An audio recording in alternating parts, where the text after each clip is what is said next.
let's see, Ms. Chan, can we please take roll call? Thank you, Chair. Good evening. Good evening. Commissioner Ali Sullivan. Good evening, everyone. Present. Commissioner Bonilla. Present. Commissioner Goldstein. Here. Commissioner Mendel. Here.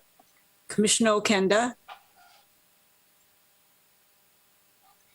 Here. Sorry. Commissioner Stevens. Present. Chair Roche. Here. Thank you. Thank you, Ms. Chan. Okay, let's move on. Before we start our agenda items, we're going to move on to public comments. The public comments section provides an opportunity to address the Planning Commission on items not listed on the agenda. So if you're calling in to speak about one of the items today, just go ahead and wait, and we'll be holding a comment section for each agenda item.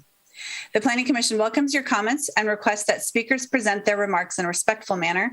Speakers wishing to address the Planning Commission should limit their comments to 3 minutes.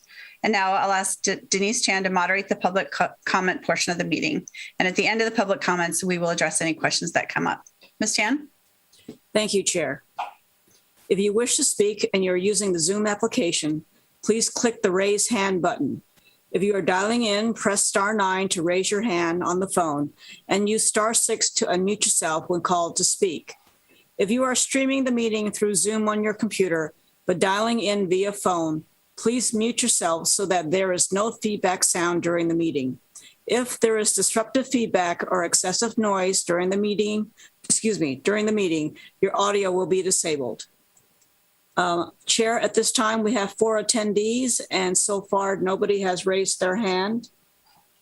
Yeah, I see that as well. I bet they're probably waiting for an actual item to come up. Okay. Thank you. I'll go ahead and close the public comment section, and we will move on to the first agenda item for tonight's meeting.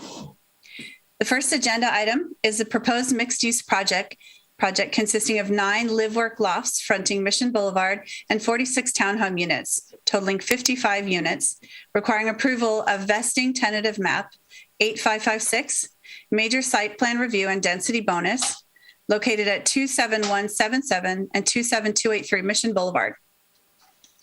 TTLC Moreau Pestana Acton LLC, 3M Properties LLC, and James and Nadine Pestana, the applicant owners. And with that, can we hear the presentation from staff? Good evening. My name is Richard Patton. I'm a consulting planner. I will be making the presentation this evening. Let me share my screen.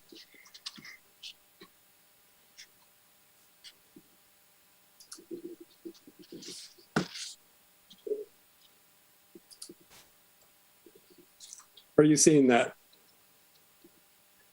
Okay. So tonight we are looking at a project which has a combination of townhomes and live-work units at 27177 Mission Boulevard. The requested approvals tonight include a major site plan review, a vesting tentative tract map, and a density bonus application. The project contains 8 4-story townhome buildings with 46 units, 9 live-work units fronting Mission Boulevard. It includes 2 development standards waivers, and this is located on a 2.47 acre site. So this shows you the location of the project, marked in yellow, and gives you a good context of the site. It's across the street from Moreau Catholic High School. In the back is Bowman Elementary. The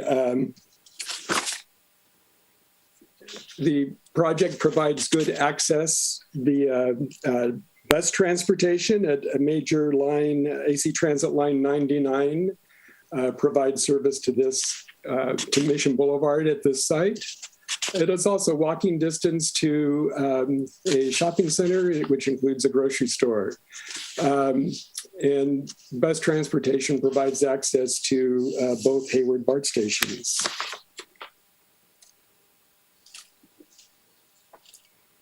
So this is the site plan. There is street A is the access street into the project. And then you see the townhomes, which are located, buildings 3 through 10 are located off side courts from Street A. Buildings 1 and 2 along Mission Boulevard contain the live-work units.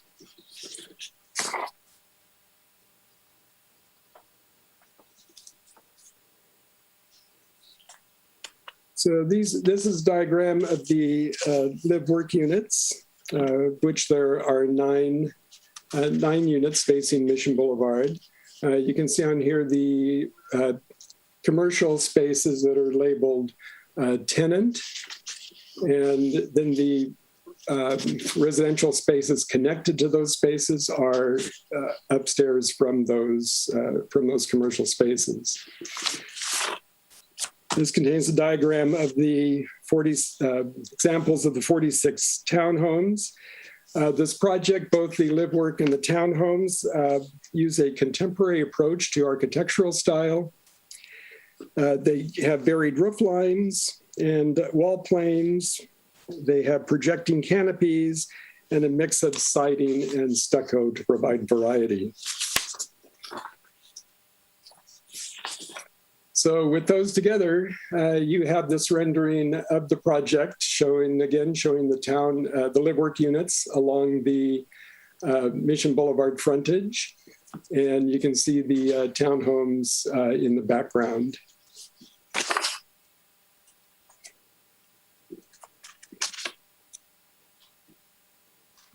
So this is the vesting tentative map that goes with the project. It echoes the site plan that you saw earlier with the layout.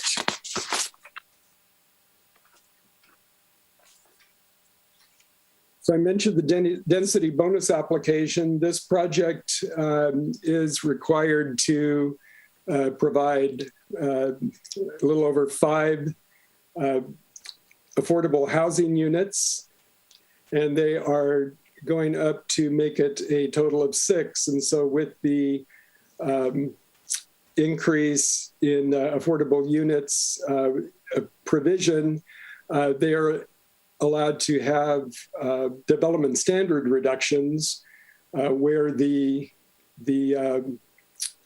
requirements would otherwise prohibit the development of the project as proposed.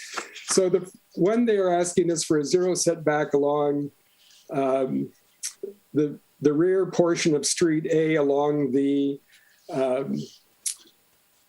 property line, and the applicant's feeling is if they provided the standard setback there, then they would lose developable units on two of the rows of housing in the rear.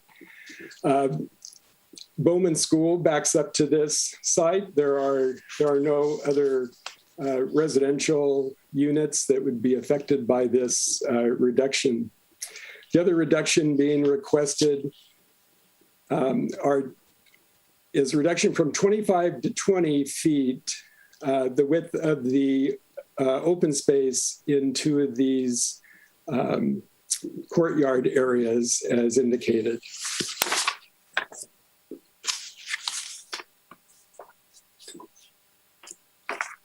So one of the things that was required for this project was an arborist report. It was found that 64 trees were evaluated on this property, and it was determined that 52 of these trees are protected under the city's landscape ordinances. The 2 coast live oak trees on the property will be relocated. 10 trees will be preserved in place, and 40 will be removed as they would be in the location of the development. So the 40 trees will be replaced with 166 new trees at a greater value than the 40 trees being removed.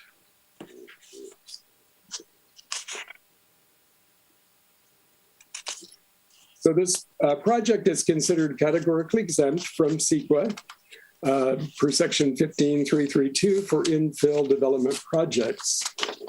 We did evaluate transportation-related impacts, and it was determined that the project would not cause transportation-related impacts as it incorporates traffic reduction measures. So those measures include what's called a school pool, where the applicant and the HOA will create a ride-sharing program to provide transport to schools. And then they will also provide marketing strategies to encourage the use of alternative transportation options that are available.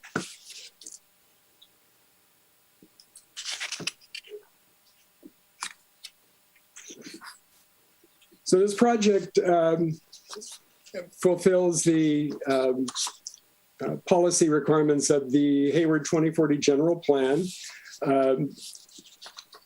A few that I've pointed out here, the project would redevelop an infill site on the Mission Boulevard corridor. It increases the city's housing stock and the variety of housing types. It provides on-site affordable housing and takes advantage of easy access to both Hayward BART stations and to downtown via bus and to schools.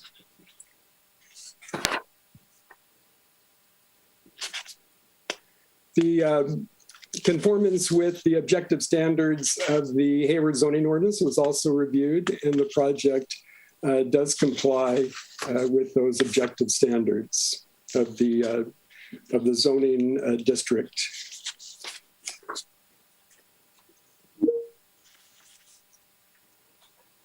So the staff recommendation is that the Planning Commission approve the major site plan review, the vesting tentative tract map, and the density bonus application for the proposed project based on the required findings and subject to the conditions of approval, and find that the project is categorically exempt from the provisions of CEQA pursuant to section 15332, infill development projects of the CEQA guidelines. During 3 times when notices were mailed to surrounding property owners and to interested parties and neighborhood groups, 103 notices were mailed each of the 3 times. One was in December of 2020 when the application was originally received.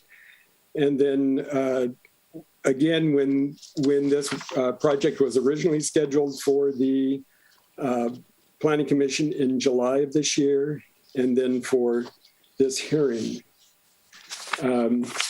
At this time, we had not received any comments regarding this application until I believe yesterday we received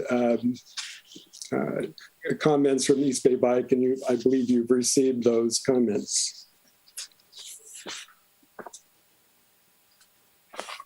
So Kelly Ricina from True Life, associated with this project, is also in attendance tonight to answer any questions you might have from the applicant. And that is my presentation. I'd be happy to answer any questions. Okay, thank you, Mr. Petnode. Did the applicant want to say anything at this time before we move on to commissioner questions? Yes, I would, if I could just make a brief presentation and just cover some things that Richard might have missed. Sure, go ahead. Richard, do you have the slides to bring up? Oh, your slides? Yes. No, I do not. Okay, can I share my screen then? Yes. Okay, thank you.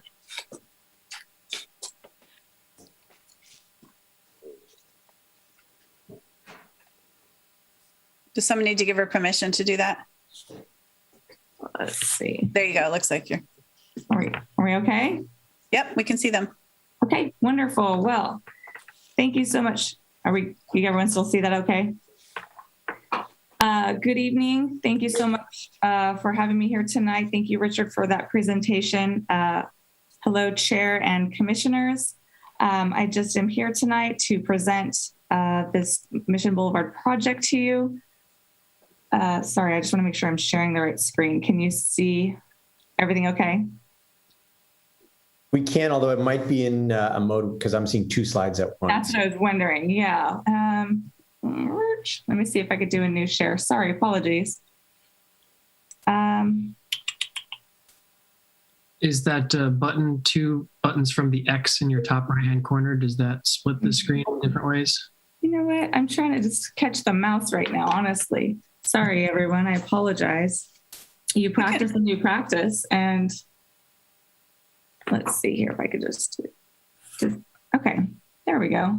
There you go. See if I can do this. Okay. Well,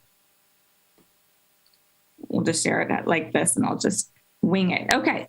So if you can see this, this is a rendering of our project here on Mission Boulevard. Richard did a great job presenting, so I'm going to probably go through this a little bit faster than I would have expected.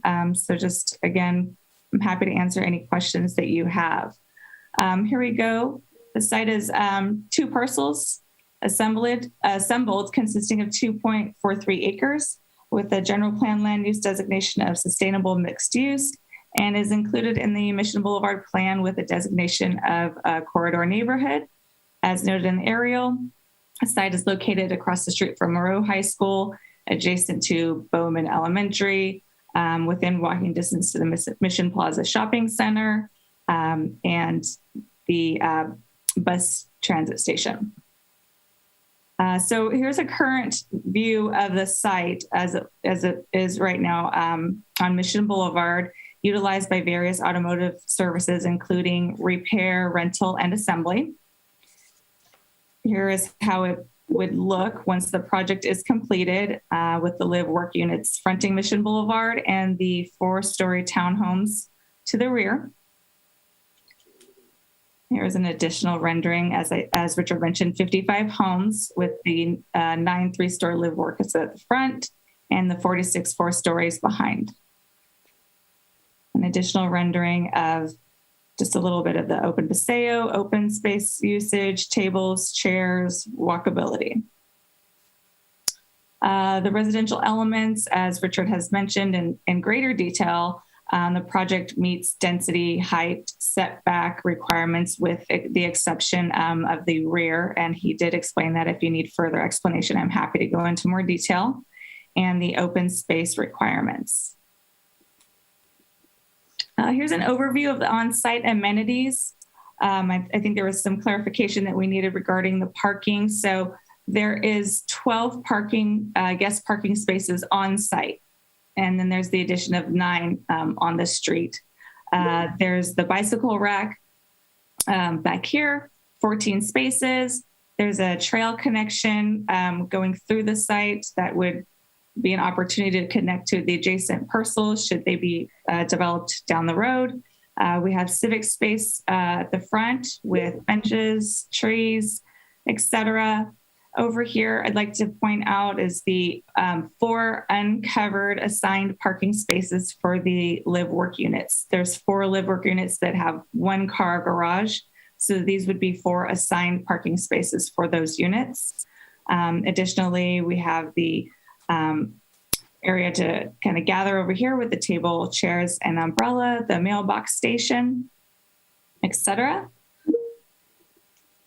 And here we go with the live work details at the front. There's a 6-unit building and a 3-unit building. The live work units are each 3-bedroom, 2.5-bathroom homes with an additional flex area space on the ground floor that does have an additional ADA bathroom. Square footages vary from 2,070 square feet to 2,292. The buildings are about 37 feet high. And these will all of the units will be serviced with single family trash collection, So no dumpsters, no unsightly, stinky dumpsters will be on the site. And As I mentioned, all of these units will have garages, either the 2-car tandems or the single car and the 1 uncovered assigned space. Here are the 4-story towns, 46 units that each have 3 bedrooms, 2.5 bathrooms. Square footage is between 1,761 to 1,963 square feet. 10% of the total project, or 6 homes, will be designated for affordable. The buildings are about 43.5 feet high. On site, we'll have the addition, like as I mentioned, the tables and chairs with umbrellas, the bicycle parking, and single family trash collection. Additionally, all of these have 2-car attached garages. True Life believes that affordable housing enhances the quality of life, improves the economic outlook of its residents, and revitalizes neighborhoods. In that spirit, we proudly offer the following affordable housing on site: 6 for-sale homes with moderate income households. The units are offered throughout the site, comprising of 1,761 square feet of living with 3 bedrooms, 2.5 bathrooms, and attached 2-car garages. Community benefits. We are close to La Vista Park, which we're excited to see develop and come underway. The True Life will be contributing about $800,000 in park fees. As Richard mentioned, there are 166 new trees being planted. We will be meeting the REACH code standards, the Cal Green standards, landscape and irrigation compliance, level 2 EV ready charging stations in all the garages. And as Richard had mentioned before, we will be implementing a transportation demand management measure through the HOA with school pool and the marketing to encourage cars to reduce their footprint and ride share. Here's an additional rendering of the site and how it's intended to look. And I'm available for any questions that you may have. Thank you for your time. Thank you. Thank you for that, for both those presentations. And let's move on now to commissioner questions for staff or the applicant. Let's see, Commissioner Goldstein, why don't you go first? Yeah, thank you, Chair. It's a nice looking project. And I'm sure you've read through or at least heard about some of the comments from East Bay Bike from Steve Dunbar. He talked about bike lanes on Mission Boulevard, which has been, I realized from the time that you made your application, sometime after that is when we officially adopted the bike lanes and Mission Boulevard Improvement Project. But can you comment on what your plans are to help Hayward meet its goal of bike ridership along Mission Boulevard?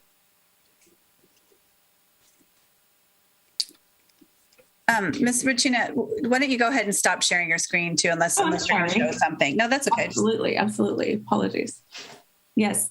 Jeremy, did you want to respond to this question, as this was in regards to the streets, or how would you like me to help with this response? So if you could restate that, Commissioner Goldstein, the question again. Yes, but I'll keep it short because I know you're more familiar with the concern. Bike lanes on Mission Boulevard. I want to know how this project is going to help us meet our goal. Yeah, I mean, I think, it's a good question. The city has adopted a bike and ped plan, which I'm sure you'll hear from Bike East Bay. And because this project was submitted prior to the adoption of that bike plan, they are, facilitating a TDM program, which will help hopefully support people getting out of their cars. And so in combination with kind of the city's long-term vision for Mission, which is to create a separated facility, a class 4 facility along the full length of Mission or a good portion of Mission, that's really kind of the first part of this. Much of what the project is creating a relatively good density in close proximity to BART. So it will be within a walkable, pedestrian oriented environment where people can have access to services. But in terms of what the actual riders are going to do or how they're going to function, I can't. I'm not prepared to respond to that. All right, so maybe I should clarify a little bit. Bike lanes on Mission Boulevard do not appear to be part of the plan here. Can you comment on that? Bike lanes are not a part of this specific project because we don't typically build out individual sections of bike facility. You do it as a collaborated CIP project. And in our staff's response to Bike East Bay, we try to communicate that not only was that vision established as part of the overarching community vision when we adopted the bike and ped plan, but the city is actively has grant funding to actually take steps to actually see that construction occur.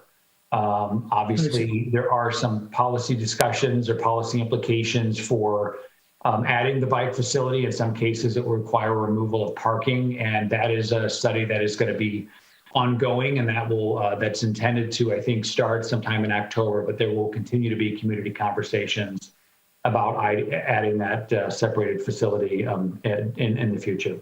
I see. So if I understand you correctly, that'll be undertaken by the city, not as part of the development. Okay, thank you for that clarification. Thank you, Chair. Thank you. Commissioner Ali Sullivan. Thank you. Appreciate the presentation from staff and from the applicant. A couple of quick questions here. I think I will first off start with city. Jeremy, thank you for that question or that answer around the bike lane, because I also had a question about that, but it makes sense. It's approached from a comprehensive manner with the city versus with individual developers. CEQA, a question about CEQA. From my understanding, the findings in attachment 2, findings for approval, it states on page 4, environmental review project is categorically exempt from the provisions of CEQA. As conditioned, the project will have no significant additional impact on the environment, cumulative or otherwise. Can you explain to me how this would not have any additional impact on the environment when right now there are 4 small buildings that aren't being utilized and we're putting 50 units on it? It seems to me that just on the face of it, this would appear to have incremental impact. I'm not saying it's good or bad, but it would have some impact. How are we making the finding that this will not have any impact?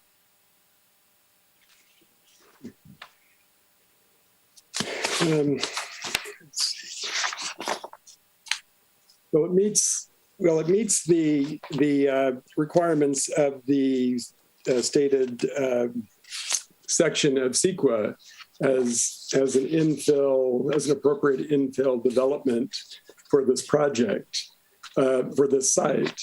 The only concern that did come up when doing the analysis was the potential of the vehicle miles traveled.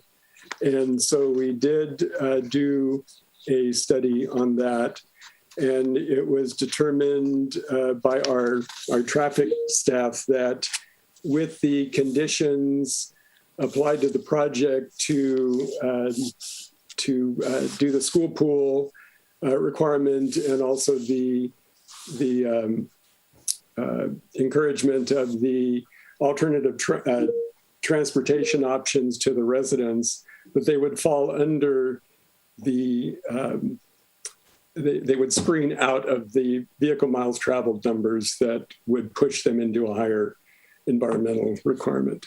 Got it. So just from my understanding, typically speaking, infill projects would not be subject to a CEQA review.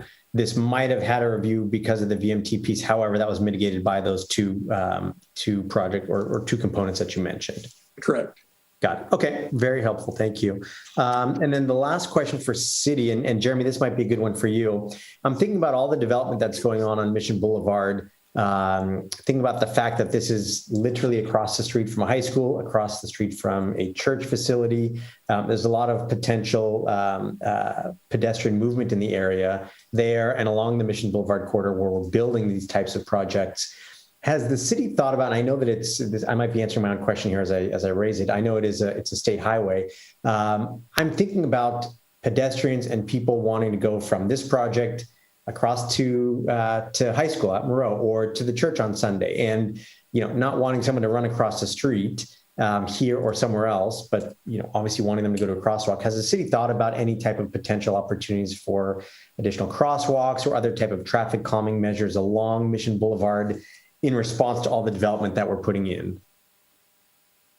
I don't have a member of the Transportation Public Works staff here to be able to respond specifically, but I will say that, part of the overarching vision for Mission, which was kind of the impetus for developing the form-based code, which is to really create more of a building interaction for how those land uses interact along the Mission frontage for encouraging bikes and peds.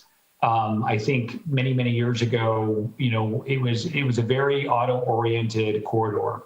It's very wide. It's not very pedestrian and bicycle friendly. I think if you are living on that corridor, you probably realize it was not developed that way. So it does take some time to transition over, and obviously every project that we have and every opportunity to add additional residential opportunities, add multimodal access, including bike facilities and transit. Any opportunity that we have, I know that our Public Works Division is working on a phased improvement to Mission Boulevard to accommodate not only the need for traffic, but also create kind of a multimodal corridor. And so, when these developments come in, they're creating more of an opportunity for things to kind of slow down. There's going to be more people on the street. There's going to be more people living next to the street. And so obviously operationally, that's going to need to be a consideration. And so every project that comes forward, our Transportation and Engineering Division will take a look at the operations along the corridor to find out if there's any changes that need to occur. And that's really the purpose why a lot of projects are required, aside from VMT, to do a local transportation analysis, so that we can study what is the impact to bikes and peds, as well as vehicular movements, to make sure that it's not creating safety issues. So, the city is constantly monitoring that. But I will just say that all the development that is currently happening was envisioned, it was planned, and it was adopted as part of the general plan. So everything that we're seeing here is kind of what was visioned in the long term. It's just there's a lot going on right now in the last few years, which seems like a lot. Got it. I can follow up with you separately on that, just for my own interest on that. And then a couple quick questions for the applicant, if I may. The first, there's reference to public space, and you mentioned tables and chairs, et cetera, et cetera. I'd have to say I think it's a bit liberal to say tables. I only saw an image of one individual table. Be helpful if the applicant could share where that identified public space is, because it was difficult to tell from the plans.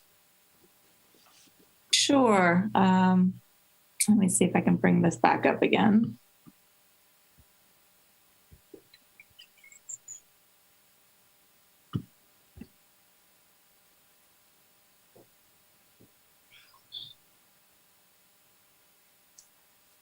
Okay. It might be on slide 8 or 9. So right in here, Okay. as you come in, right in here, this is where it's going to be kind of a gathering place with tables, chairs, mailbox, seating.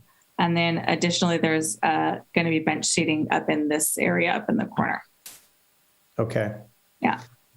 I understand there are limitations to the site. I think it's not a ton. Let's see. Next question. What exactly makes building 1 and 2 live work? How do you define live work? Because right now my house is a live work loft, for that matter. I live here and I work here. What is distinct about those frontage buildings? And it was difficult to tell from the plan itself. Do they have roll-up doors? Are they glass fronted? What exactly differentiates those or makes them live work? Because also from the plan, it didn't look like there was any separation between the bottom floor and the living space. It looked like you walk right in and there's a staircase. So how do you define live work? Yeah. So the live work units, they are glass on the frontage streets. There is that glass glazing on the front. And then there has a separate access at the front of the building. And then additionally, there's, your private access from the rear of the building where, a resident might be able to, come in from their garage and go upstairs. But there's also a door at the, front for visitors to the work site. So it's separate. It has its own bathroom. Like I mentioned, ADA accessible. So it's kind of meant to be if someone needs to work down there for their business or employment, it's a separate space. They could be there all day and function in peace. So at the point of sale, is there anything, basically, could I walk into True Life and say, I want to buy that unit and I just have it as my home office and there's really nothing that is bringing public into it. It's just where I have my home office? Correct. I mean, the HOA will have conditions on the uses of those, but they're not intended to be commercially used or leased out separately. They're intended for residents who are living in the spaces above it. Okay, but theoretically, it could also become my non-existent child's play place, theoretically. I guess theoretically it potentially might be, but I think there's going to be parameters around those uses that the HOA is going to implement. Okay. And we haven't gotten into the language of that. Okay. Then the last question, the park fees, you mentioned $180,000 for La Vista. Is that in 800,000? All right. I couldn't. Okay. 800,000. Yeah. Got it. Is that just for this project, or is that what True Life in general or in aggregate is giving for all of their projects in the city of Hayward to that park? Our park and rec fee contribution from the True Life for this project will be around $800,000. Okay, perfect. Yeah, so I want to clarify. It's not specifically for that park. It's just to the general parks and. Got it. Okay. Yeah.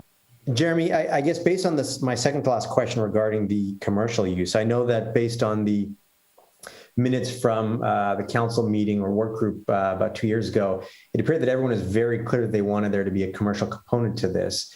Is there any way that the city can basically control what that use looks like so that it's not just purchased by someone and it becomes a child's play place or my home office where, there's no real commercial activity? I'm sure that the HOA can add, as we pointed out, can regulate the tenancy of that. In terms of the land use perspective, I mean, this is under the commercial zoning district, Mission Commercial Neighborhood zoning district. So any land use that would typically be allowed there would also be allowed here. I think the one thing to just kind of be mindful of is that these primary uses are primarily residential. The commercial is an ancillary use. So when we did the CEQA review, when we did the traffic analysis, when we did all of the environmental impact analysis that you were just referring to, it was based on the fact that the residential unit is actually the primary driver. Okay. So these units would be akin to like if you're an attorney and you want to have your own, law office downstairs, you're an accountant, or that wanted to have individual, tax preparation or something like that. That would be conducive, and certainly members of the public could come to those spaces. But again, it's not intended to be, a retail store like an AT&T or Sprint or something like that. Got it. Okay. Thank you very much. Chair, that's all. Thanks. Okay, thank you. Let's see. I think Commissioner Stevens is next. Thank you, Chair Roche. I just have one quick question. I'm curious about the success of relocation of tree number 170, the 23-inch live oak. Is it realistic to really be able to shift that tree to adjacent to the live work dedicated spaces? Like, what do we really think the success of that tree's survival will be? And I would just curious, what happens if it dies? Good question. I'm going to defer that to our landscape architect because I don't have that, but Roman DeSoto with R3 is available and hopefully he can help with that question. Roman, are you there? I am here, yes. Thank you. Roman DeSoto with R3 Studios, Landscape Architects. I guess it's a two-part question. One, that size tree can be relocated, provided it's done by experienced tree movers. And as far as the success rate, it varies based on climate, seasonal rainfall, irrigation, et cetera. But I would say there's probably a 60-40 chance that it'll survive, maybe more. Coast live oaks tend to transplant very well as opposed to many other trees. So there is good success rate with those, that species of tree. Thank you for that. I'm just curious, I see the value of this tree as something short of $10,000. What happens if it dies?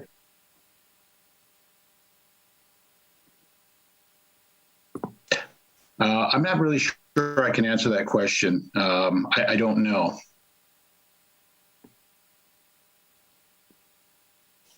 Can staff answer that question for you, for Commissioner Stevens?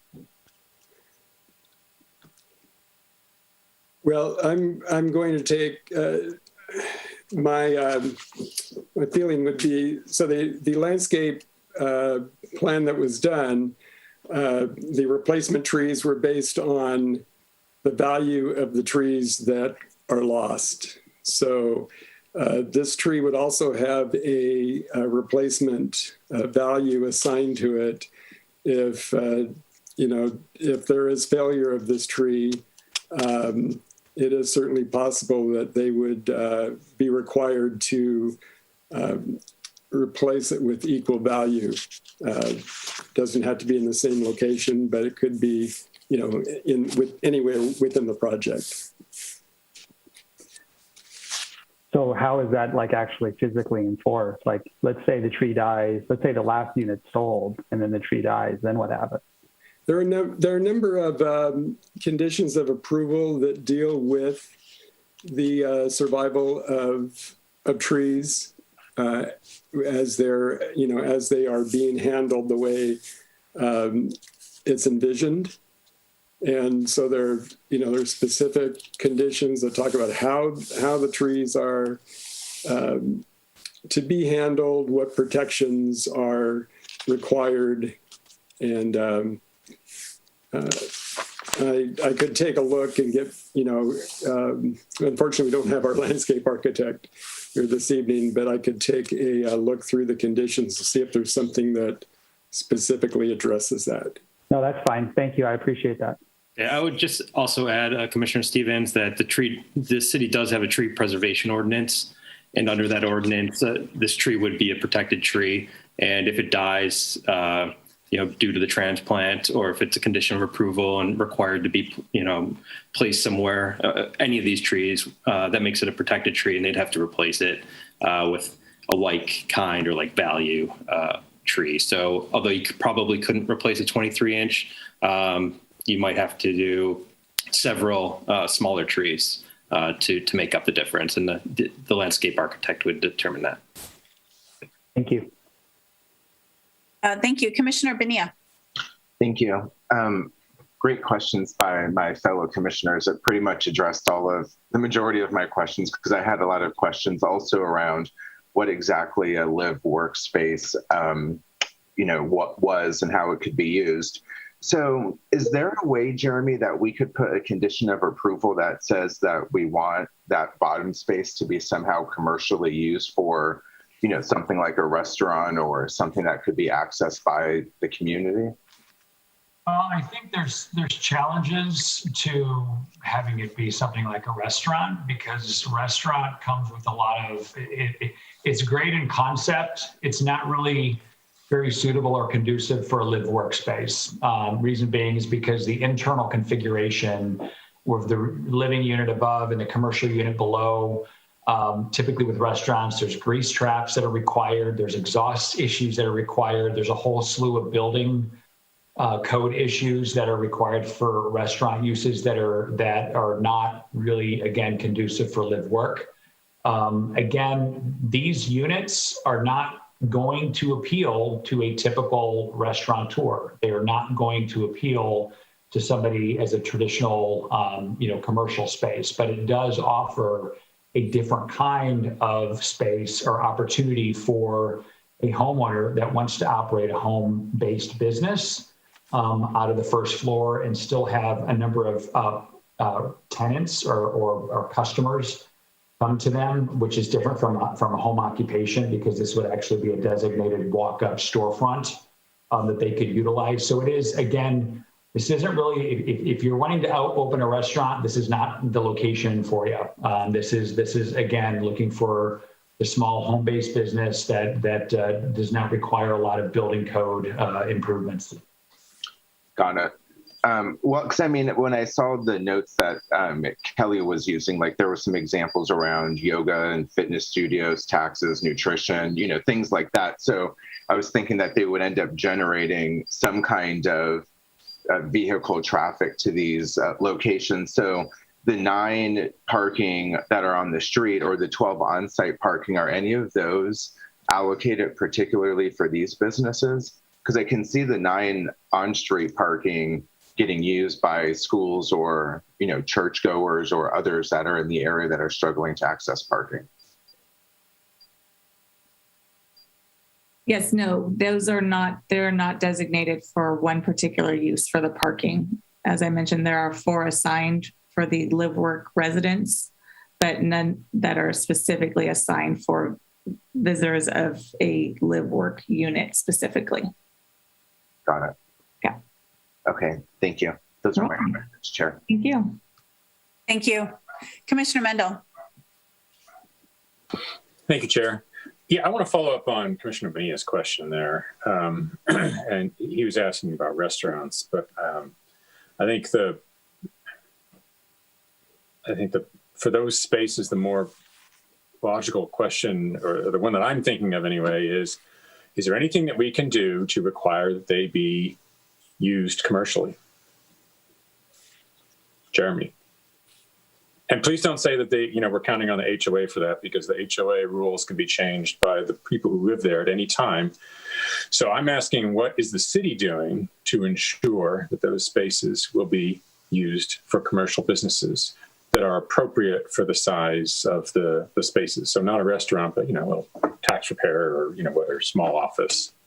We can add a condition of approval that states that the live work units, the first floor, shall be occupied by a commercial type of operation. It could be whether it's yoga or whatever else. I mean, that kind of use could be a condition of the project. Okay, that's useful. I guess obviously we're going to have to take that up when we get to discussion. But staff has a little time and can maybe think about how that might be done so that you could present it as an option when the time comes. Thank you. Thank you, Chair. Thank you. Thank you, Commissioner Mendel. All right. Any other questions, Commissioner Kenda?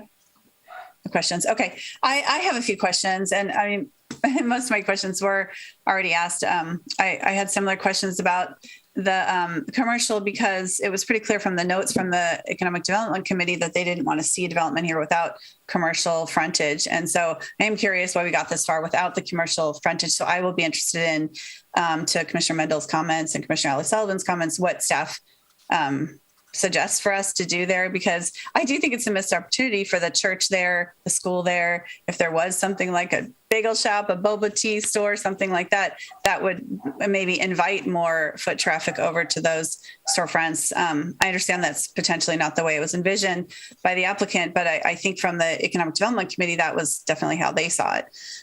So I'd like to hear more discussion on that. But I think we've talked enough about that.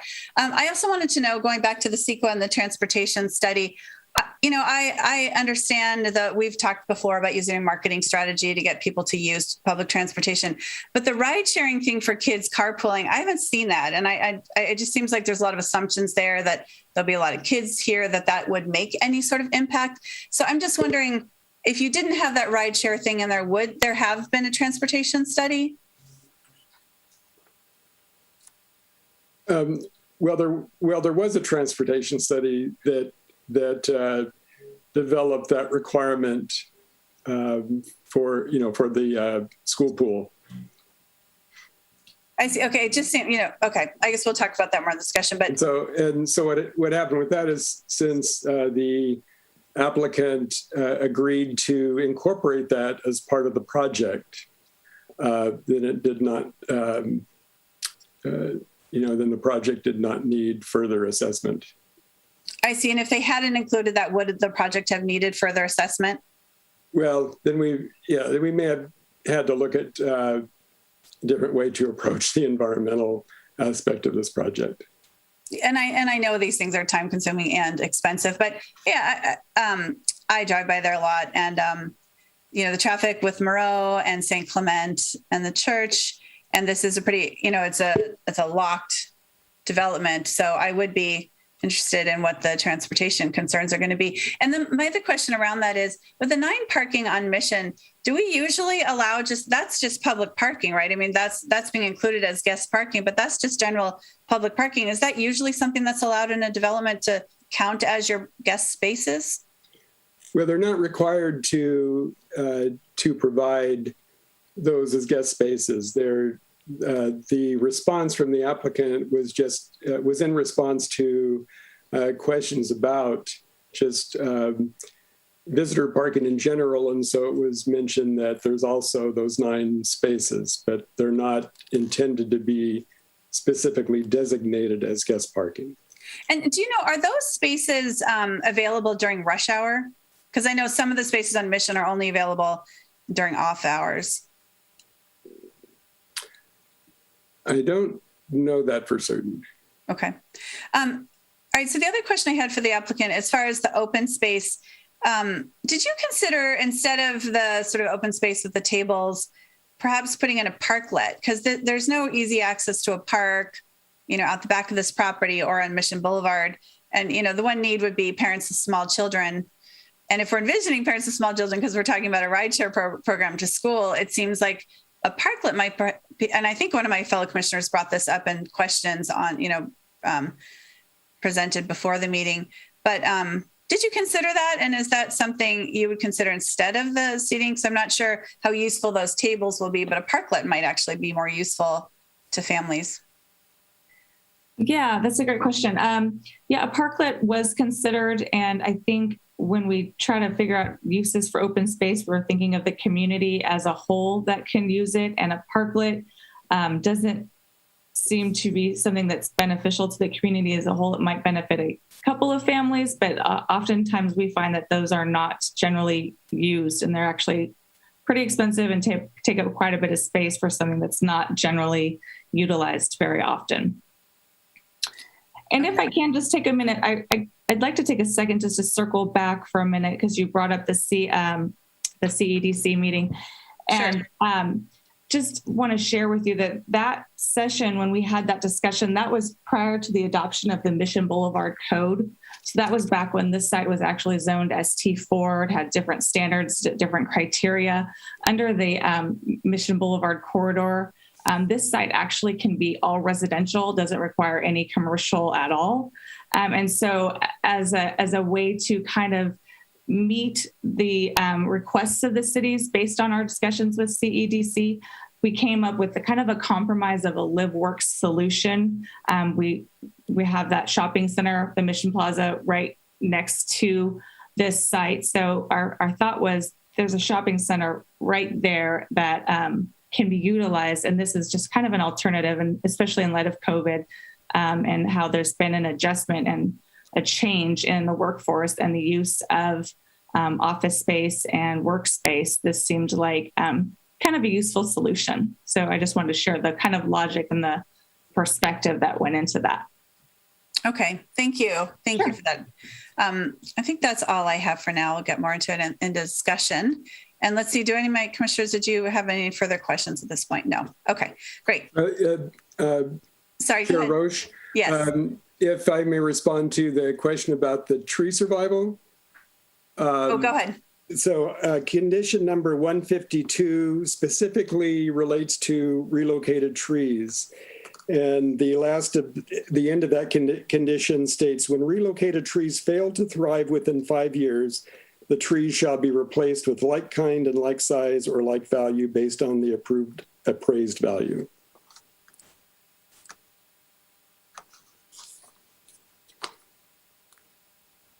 Oh, sorry. I see a thumbs up from Commissioner Stevens. So thank you for that comment. Okay, great. So let's move on to public comments on this item. And then we'll move on to our discussion after that. So Ms. Chan, if you could direct the public comment period for this item. Thank you, Chair. So let me remind everybody that if you wish to speak and you are using the Zoom application, please click the raise hand button. If you are dialing in, press *9 to raise your hand on the phone and use *6 to unmute yourself when called to speak. If you are streaming the meeting through Zoom on your computer but dialing in via phone, please mute yourself so that there is no feedback sound during the meeting. If there is disruptive feedback or excessive noise during the meeting, your audio will be disabled. All right, so right now at this time, we have 2 speakers. The first one is Kevin Dowling. Kevin, can you please unmute yourself? Thanks, Commissioners. Kevin Dowling, former City Council member and proud Monroe Catholic graduate. Glad to see some development going on across from Monroe. I had a question for the developer. I was hoping that I guess as a former like fruit and vegetable stand would be part of the development because it just looks horrible. I don't know if you'd considered including that in the development. That's question number 1. I really like the work-live option. I'm real concerned about projects like Sohey that have all this retail on the bottom that never seem to fill. I would love retail everywhere, but I'm just don't think that's the future. I think the future, unfortunately, is Amazon and less retail. So I'm glad to see we're not putting more retail in here. And like the developer said, there's a shopping center next door that just lost its major tenant. So I like the slide you showed, the developer showed. First couple slides is 100% improvement over what was in the staff report. The staff report looked terrible. So I don't know which of the architecture is being used. I would also like to request that since you use Monroe in the name of the project, maybe the front of the project could look more like Monroe. Like it could be, maybe actually Monroe's got that orange front. Maybe that's what you were trying to mimic. But maybe you can use a little more green and gold in the front, which is Monroe colors since you're using the name. I think those are my comments. Thank you. Thank you. Should I go and respond now? No, let's wait. We'll wait for the public comments to finish. So if you could just keep notes and then we'll go to answer some of these questions. Thank you.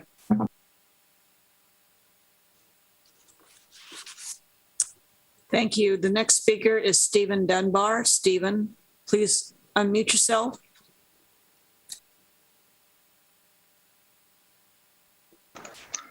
Good evening. Can you hear me? Seems so. Very good. Good evening. This is Stephen Dunbar speaking for Vikings Bay this evening. You received my email from earlier. I'll make my points brief. You may know that I'm a planning commissioner for a different city. I'm not speaking in that behalf, but I understand the situation going on here with state law. I do not envy Jeremy's position.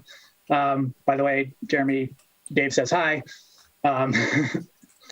In terms of this project, I put in a couple of requests that are fairly modest, moving the bike parking to the front of the live workspaces where people might actually use it. I mean, we're trying to get people to use the live workspaces. Why is the bike parking far away from it? I also had concerns about the, civic space, which is on sheet C9 in attachment 4. It's basically the walkway between the buildings, and maybe it'll connect in the future, but there's no way to really require it because it's not in the bike plan. Staff mentioned that there might be some other developments that have already gotten approved or permitted that will have to connect with that, but I don't know that it's specifically required. One other request was, in terms of the parking along Mission Boulevard, there's a study going on to see if that parking study to see how we can get in the protected bike lanes that are in the bike plan. I kind of get to be the bearer of bad news this evening that the East Bay Greenway does not look good right now. The Union Pacific negotiations are not going well. It may die. So in terms of protected bike lanes to for all ages and abilities to get up and down Hayward. This is it. Mission Boulevard is it. So I understand why it's required with the state law, but I'm just asking. But I can't require that we really ignore those parking spaces entirely. I mean, the point is going to be to build a protected bike lane. I'm also a little weirded out by the to school car thing. There's a bridge over on Sorensen just 2 blocks up to get to Tennyson High School, which is about a half a mile. There's Shijar Chavez is about a mile on a bike down Mission Boulevard, and of course the elementary school is right there. So the bike lanes to get to those schools would be very easy if we could create them. I think there was one more thing in my request here. So the request was to try to work with staff to see if we could get rearrange the buildings ever so slightly in one dimension to try to save space for a protected bike lane in the future. I think that's all I had. Thanks for your time. I know it's not an easy with all the laws that are going on, but these are requests. So hope that helps your considerations. Thanks. Thank you. See anyone else, Ms. Chan? I don't see any other hands up. Chair, no, at this time, I don't see anybody else. Okay, thank you. So I will close the public comment period and allow Ms. Bertina, did you want to respond to one of the caller's questions? Yes, no, I would like to thank you so much. Mr. Dowling commented, I appreciate his feedback regarding the live work. I would like to say that for now, the project internally was titled Moreau as a starting place. This is not necessarily a marketing name, so I don't know that that will stay, but I appreciate his comments and his feedback, and I will pass that along if that naming remains. And additionally, in regards to a fruit and vegetable stand, I think I know the site that you're referring to. It's a couple parcels over, and we're always open to opportunities to expand upon the sites, but that takes cooperation with sellers, and not everything is timed the way we would like. So that's something that maybe is possible down the road, but we were not able to include that at this time. And then in regards to Mr. Dunbar, I would like to say, thank you for your interest in this project, and I appreciate your feedback. We are looking into the possibility of relocating one of the bike racks to the front, but we do have to coordinate with planning to confirm, if and how that would work. And in regards to the trail, as there was no design criteria at the time of our application submittal, we created what is intended to be a pedestrian amenity that will be connected to future developments. And so, unfortunately, if the trail gets too wide, it will result in loss of units. And so we just have to be really considerate of that. But we're happy to, discuss with planning any of these items and see, if there's something that can be worked out or agreed upon. Okay, great. Thank you. Thank you for that. Mr. Patino, did you want to respond to something? I see you unmuted. Oh, no, I had nothing at this time. Okay, great. Then let's move on to commissioner comments. And I see Commissioner Kenda has his hand up first. Hi, thank you. I just wanted to second the idea posited by Mr. Dunbar that we try to move some of those bike racks. I'm a cyclist. Well, I'm not a cyclist. I ride a bike. I don't own a car, but so I frequently am interested in parking like that, and I know that those are trends that we want to support. So I'm on board with that. I also just wanted to comment that I appreciate this is a missing middle development. We need these developments. These developments are slim pickings in the market in Hayward right now for young professional families, people, and I am grateful for the moderate income units. I understand and I'm generally advocate for the deepest level of affordabilities I do know, however, that moderate income units are the lowest produced unit right now in the city relative to the requirements or the quotas provided by RENA standards guidelines. So I just wanted to make those comments. I am in support of the project. Given that we have a law that requires us essentially to pass it, I will be voting in favor of this project. Thank you. Commissioner Mendel. Thank you, Chair. So I think Commissioner Okenda, anyone who owns a bicycle and doesn't own a car, I think that qualifies as a cyclist. So I think you're okay there. So I'm struggling a little bit with this project because, I've talked many times in the past about the importance for projects to try to seek that win-win-win resolution, something that's, good for the developer that they can, make money off of so that it actually gets built. That's one of the wins. Something that's good for the people who live or work there eventually. That's the second win. And then something that's good for the folks who are already living and, working in the neighborhood. That's the third win. And so I'm always looking for projects that do that every time. If the live work spaces in this project end up being live spaces, then I do not see a win for the surrounding community. I mean, there's really nothing there. There's a picnic table. I mean, there's no open space that's usable. I had similar questions about, where the open space is. They're exceeding the requirement, but apparently the little walkways going up to people's front doors are basically what's doing that. That's not usable open space. So not impressive.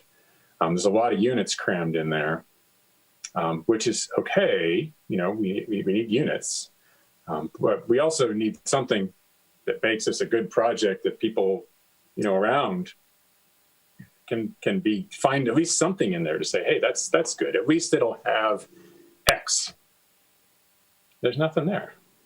The only way to salvage this under the current plan, in my opinion, as a win-win-win, as a good project, is to make sure that the live workspaces are actually used for businesses so that there's, some sort of commercial use in them. Lacking that, it's just a lot of housing crammed in with nothing for the existing community. And that's going to be really hard for me to support. So, during the question period, I asked if there was some way to put some sort of city requirement in there that requires some actual commercial uses in some or all of those live work spaces.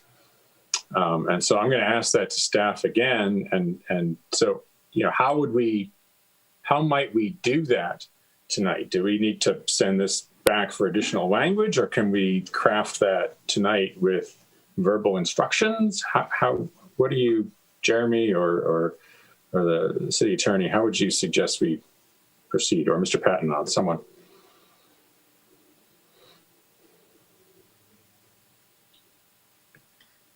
I can address that. That's a tall order. What we're dealing with here is a housing project.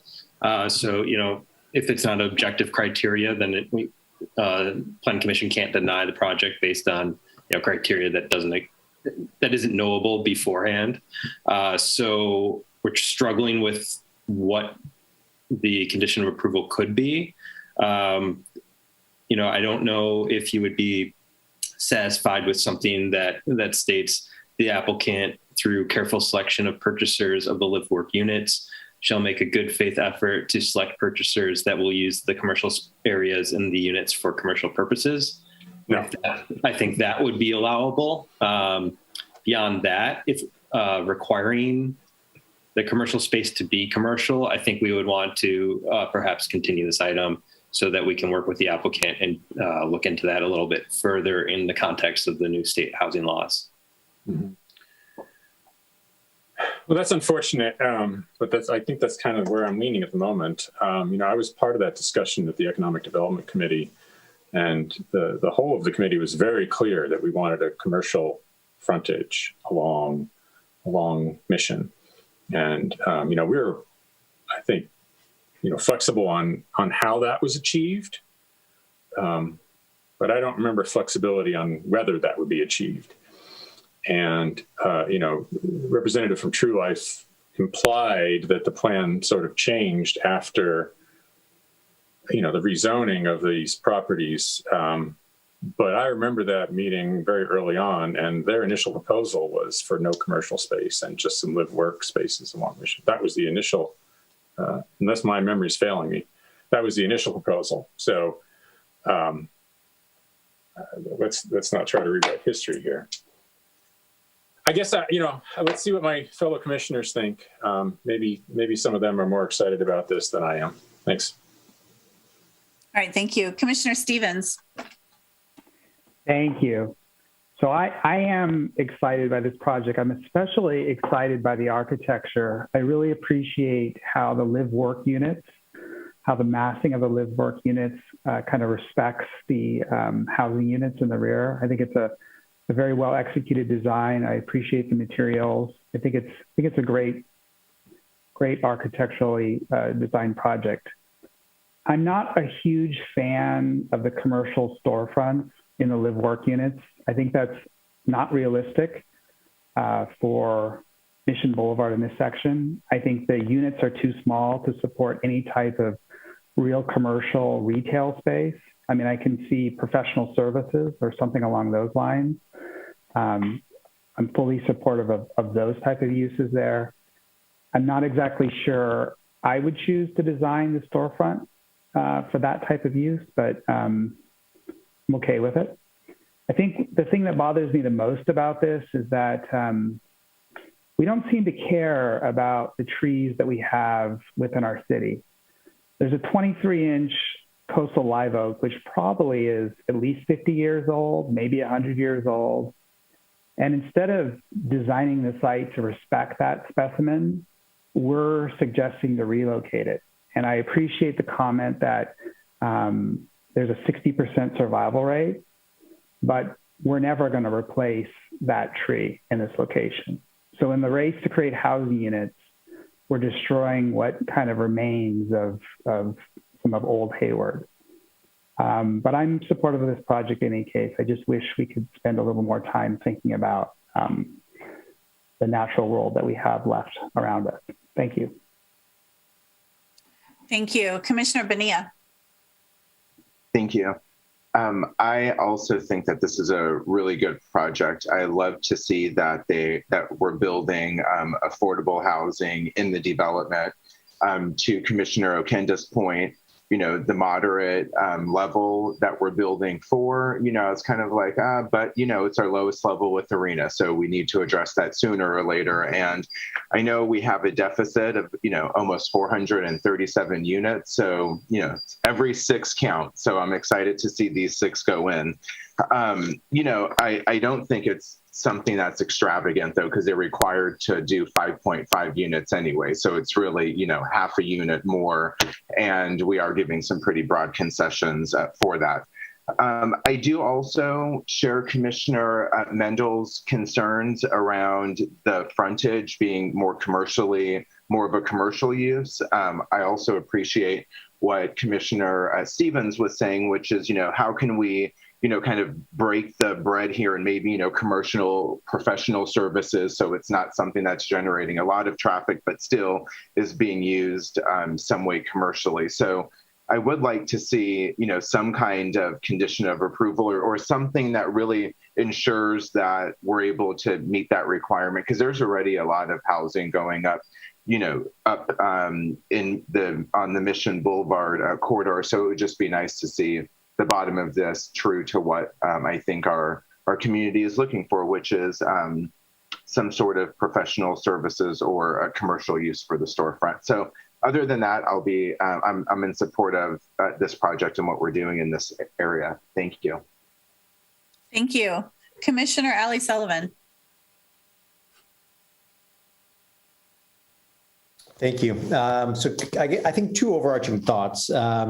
First off, I really like the project. I think from a visual standpoint, from a design standpoint, it's pretty unique. Again, the renderings always look phenomenal in projects. The reality perhaps marginally different, but it is quite alluring what we've been presented with tonight in the plans.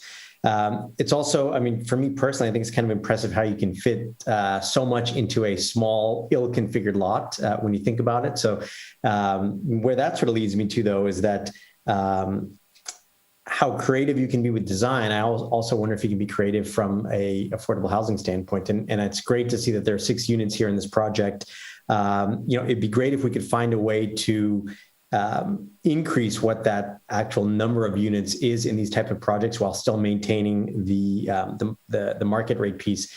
And just thinking sort of big picture for the city, and as we start to think about affordable housing and the ordinance, right now developers see it as a stick approach that I must do this, otherwise I can't get my project passed. It'd be interesting to see if we could shift that thinking towards more of a carrot approach to say, look, if developers are willing to do X, Y, and Z to go above and beyond that, what does that mean for the city? And how do we incentivize that without making it a strict requirement that you must do this, to incentivize that increase in public housing while still making it a win for developers? So certainly something to think about. In regards to the live work component, so I was actually really interested in this project and thought it was unique because of that live work component to it. And, I think we should be very clear here. It has been marketed as a project that has a live work component, not a housing project.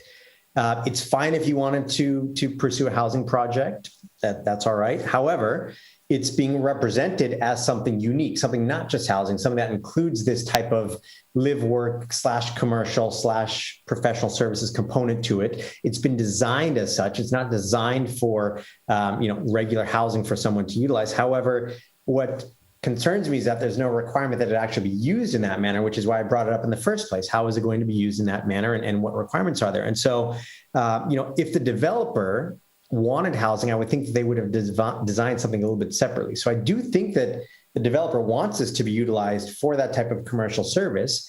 However, when it comes to selling the units, who's actually going to purchase it? That's where I'm having a little bit of trouble here. It's designed to support that use. I think the developer wants that. I think we've been very clear that's what city desired when they pursued this project, when they supported the project. And so the last piece is, how do we sort of ensure that it gets used for what everyone really wants it to be used for? And so I would be very supportive of this if there was some way to include language that would really specify that the intended use is what it is used for. I'd hate to see it just used, again, as I mentioned, for kids to play in or something of that sort. So if it means it needs to come back to us in 2 weeks with some additional language, I'd be supportive of that and fully in support of the project otherwise. But I'd just love to see some type of manner that we can ensure that the project is utilized, that live work piece is utilized as we all hope and I believe it's intended to be used for. Great, thank you. Commissioner Goldstein. Yeah, thank you. I concur with my colleagues. The work-live component could really be a groundbreaking experience here in Hayward. I don't think we have that sort of thing anywhere else, not that I'm aware of. And I think it really does. There's a very attractive component to it, but I've been doing this long enough to know that if the language isn't there, the hijinks begin. So I like the appearances of this project. I like, it'd be nice to have a, little bit more park space, parklet or something like that. But overall, I really like the design, the aesthetic, the feel of it.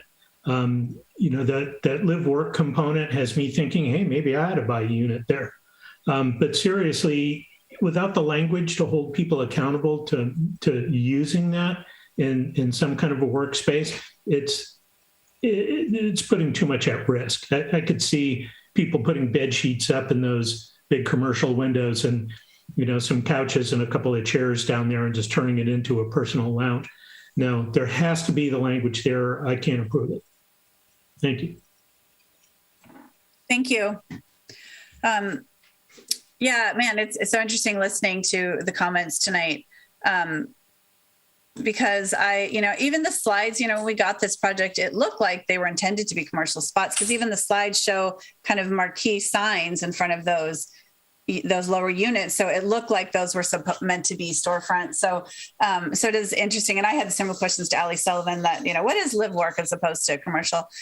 So obviously there's a sort of theme here with everyone talking about it. I mean, I would like to see some sort of language that designates, I understand that we can't have food because with people living above there, that becomes difficult. That makes sense to me. But professional, some sort of designation that these are professional units, yoga, lawyers' offices, something like that. Some sort of language. I'm not sure what that looks like. Perhaps some of my other commissioners are thinking about what language that might look like. Because I think it's true that this was supposed to be some sort of mixed use development, I think sort of usable for the community and housing as well. I really appreciate the affordable housing units, like my commissioner said. I think it's great. And I like the way that they're dispersed throughout the community as well. I think that's really nice, nice touch. So I find myself on the fence. So I'm sort of interested. I'll be interested to see what the motions look like and whether I want to support that and the wording that might come with that. So with that, let's see, Zachariah and Commissioner Goldstein, you still have your hands up. Do you have other comments or did you want to make? Okay. Yeah. Okay. Oh. Commissioner Kenda, do you want to make a comment? Do you have further comments? Yes, I do. I'm just listening to the live workspace conversation.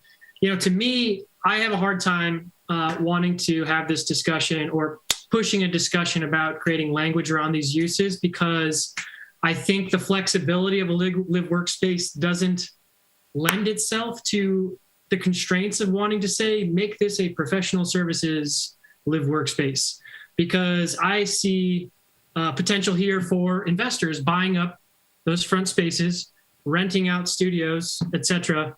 I think there's a lot more kind of different variations of what could happen that could support artists, that could support musicians, that could support a whole host of other uses besides professional commercial uses. I also agree, as a lawyer, like it would be great to have my own live work space, to have an office, to do services out of. So, I understand also that is a use that sounds great. But I do know of these other uses, which I suppose it's possible to create some list of different types of uses you have in mind, but then that starts to get a little out of hand. So for me, I personally was persuaded by the applicant's point that the HOA is probably going to decide how to make that work. They have an interest in doing so. I think that settles the issue for me. And I just wanted to kind of put my 2 cents out there on that topic. Okay. Can I just intervene real quickly here? I think. Go ahead, Jeremy. I just wanted to allow the applicant an opportunity. I know that there has been some conversations, and there may be something that we could add as some language if that's what the commission wants to do. But we had, in terms of like something that they would voluntarily agree to. So I don't know if Kelly or Leah, you. Yeah, this is Leah. Can you hear me? Yeah. I've been listening to this whole conversation this evening, and I appreciate the back and forth. I just wanted to just let everybody know these units were specifically designed to activate Mission Boulevard. The architecture is designed to make them look like they are commercial spaces, that they're not somebody's home, so that somebody isn't inclined to put a bed sheet up and call it a day and have some kids play down there. We also designed them specifically to have ADA accessible restrooms. You cannot have a commercial spot and have customers come in these days without it being ADA accessible and have an accessible restroom for them. If we built these units on the ground floor without an accessible restroom, then these folks would be in violation of the law and they could get sued by ADA representatives. So if someone had moved in there and said, oh, great, I can do a ground floor business as a home occupation permit or something, typically through the city, they would have had to do a tenant improvement to put in an ADA restroom. So we specifically designed these to be activated as commercial uses on the ground floor along Mission Boulevard. And if you look at the actual plan as well, the frontage along Mission Boulevard allows 4 tables and chairs for people to sit out there in front. So if you weren't cooking, you could bring in a bagel, bagels and cream cheese, or pre-made smoothie stuff already pre-packaged. Someone could get industrious and provide food items to the high schoolers that are across the street. So just because you can't put in a cooking hood or have a grease trap doesn't mean you can't be innovative and bring in the uses that are demanded in the market these days. And one of the reasons these are workspaces, and you can have a sign. That's another thing. You don't have to do an tenant improvement to the outside of your townhome in order to put a sign up. There's space already designated into the construction of the building for a sign. So we definitely have intended to have this become work. People want to work from home, and we're giving them the perfect opportunity to work from home and actually invite customers in a legal way from the start.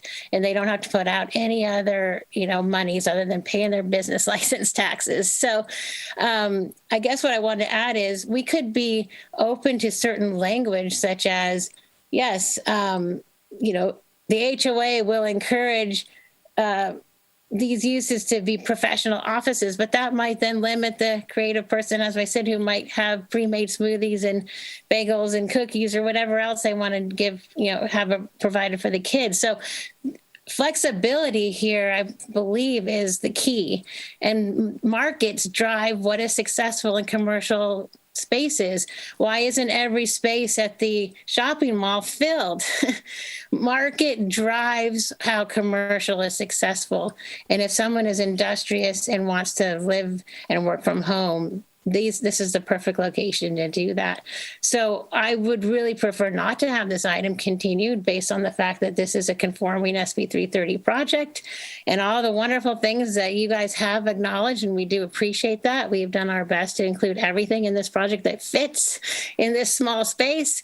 And I would just say, if there's a condition that makes you feel more comfortable about, the HOA will encourage professional offices, fine, we can do that. But I wouldn't also want to limit it to people's industrious imagination. So I hope that helps with the intent of what we tried to do here, and Kelly has put forward for you this evening. Thank you.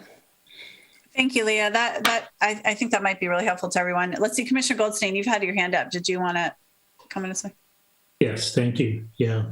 I think I can speak for my colleagues on the commission here. There's no argument that the design is there and that the design is good and the principles that you're bringing to the table are worthy. There's no argument there. We just know from experience that unless there's some kind of wording requiring some commercial use and a time frame by when that commercial use needs to be instituted, that we're really kind of at the mercy of whoever buys the property and what they think they ought to do. We're not concerned that they're, dentist office, I don't know, whatever the thing is, if they want to do smoothies and bagels, I like that idea. And I think we can come up with some open language that allows a variety of uses, but without the language saying that those units have to be used that way and they have to be implemented, say within 3 or 6 months of acquiring the property. I think we're really, putting ourselves in jeopardy of having a bunch of storefronts that look vacant for the next 3 years. And quite frankly, I'm just not willing to do that. It's too much of a risk. Okay, thank you, Commissioner Goldstein. I think perhaps we should move on to a motion and then discuss what that might look like, just because it's getting late. We have a lot of other items. Commissioner Kunda, did you want to make a quick comment before we move on to motions, or did you want to make one? I'm going to move the item as staff recommends. That's it. And I'll second that. Thank you. Okay, Commissioner comments on the motion? Yep. Sorry, Commissioner Kunda? Yep. my comment is just to kind of repeat my reason for maintaining these recommendations is two key reasons. One, this is an SB 330 project, so we cannot vote it down on the idea, on a requirement of some condition for the use of these live workspaces. That's kind of just a period, full stop. Second, I actually am persuaded that in this case, there are a lot of uses that I don't think even encouraging the developer now to put in some use voluntarily, I think it could be could negatively impact potential uses in the future of this project. Again, like I can think of situations, and there's going to be countless different types of situations like this, but I can think of situations where you have groups of artists that want to rent out, cohabitate the live space and use a studio together. Like the market is going to drive a lot of those uses. And I don't frankly think I can trust myself, or you would want to trust any single small group of people to think up all the different ways that could look like and try to capture those in buckets. So I wouldn't want to ask the developer to do that either. So that's all. I guess my point is I wanted to make those two points in support of the reason for my motion for staff recommendation, and I'll look forward to hearing what other commissioners think on this. Okay, Commissioner Mendel, comments on the motion? Yeah, I'll be voting no. I haven't heard anybody suggest yet that we should limit the uses. I feel exactly the opposite. I think there should be very open to any type of commercial use, whether that's, artists using it as a storefront or a lawyer's office or a snack shop or whatever. I don't care. I think it should be very flexible for any kind of commercial use that anyone who wants to, live or rent those spaces wants to put in there, right? I'm not saying retail use. I'm saying commercial use. So that could be, a small storefront office or a shop or whatever. But I really want to see some sort of language that encourages or ideally requires that more strongly than just saying, well, we'll make a good faith effort. Because I think, I would bet, certainly my brand new car, that what will happen is that if we don't put some sort of more strict requirement in there, that all or most of those spaces will end up being a teenager's bedroom or a child's playroom or a room that they rent out to another person. And, there's nothing wrong with housing, but this isn't being sold as housing. It's being sold as something different. So let's make sure that it's something different. Thanks. Commissioner Bonilla. I also agree with what Commissioner Mendel was saying. I won't be supporting this project either unless there's some stronger language that talks about a very broad use, because I agree with Commissioner Okenda as well. I don't want to be restrictive in any type of way in what kind of commercial or professional services go in there. Very open, very broad language around that. But I do agree that needs to be a requirement attached to this in order for me to support it. Commissioner Goldstein. Yeah, same ditto, but I think it's also possible we could add an amendment to this if you're open to it, where we specify that the HOA will require that the tenant of those live work units use that space for a commercial use, city approved, non-residential, and do that within 6 months. Are you open to that friendly amendment? Commissioner Okenda, are you open to that friendly amendment? I'm going to look to Mr. Brick because I'm unsure that is actually permitted under the circumstances. Joe, what do you think? We would have to look for objective criteria to base any denial of this project on. That's why I suggested continuing this if you're interested in going down this road, because if there's no objective standards to require only commercial use, then, under the current state housing law, we can't, Planning Commission can't deny it based on that. So that's where my concern is coming from.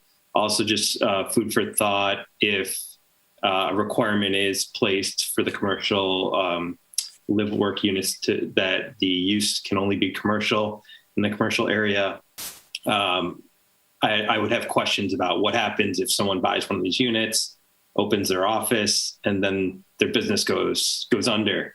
Do they have to sell? Are they, suddenly in violation of this condition because now it's vacant? And what happens if they can't be filled? Is it okay if they stay vacant? Those are just some questions I would have that would help us look into this if that's the direction that we get. Just to continue but is there some sort of, obviously everyone's struggling for an amendment on this to be able to move this forward on this language. Is there some language that you can envision that would be amenable to everyone that you think might be allowable at this point? The language I suggested, if the applicant is okay with that, I think that would. Can you say that again? What the language you suggested? Sure. I was, let me just pull it up here.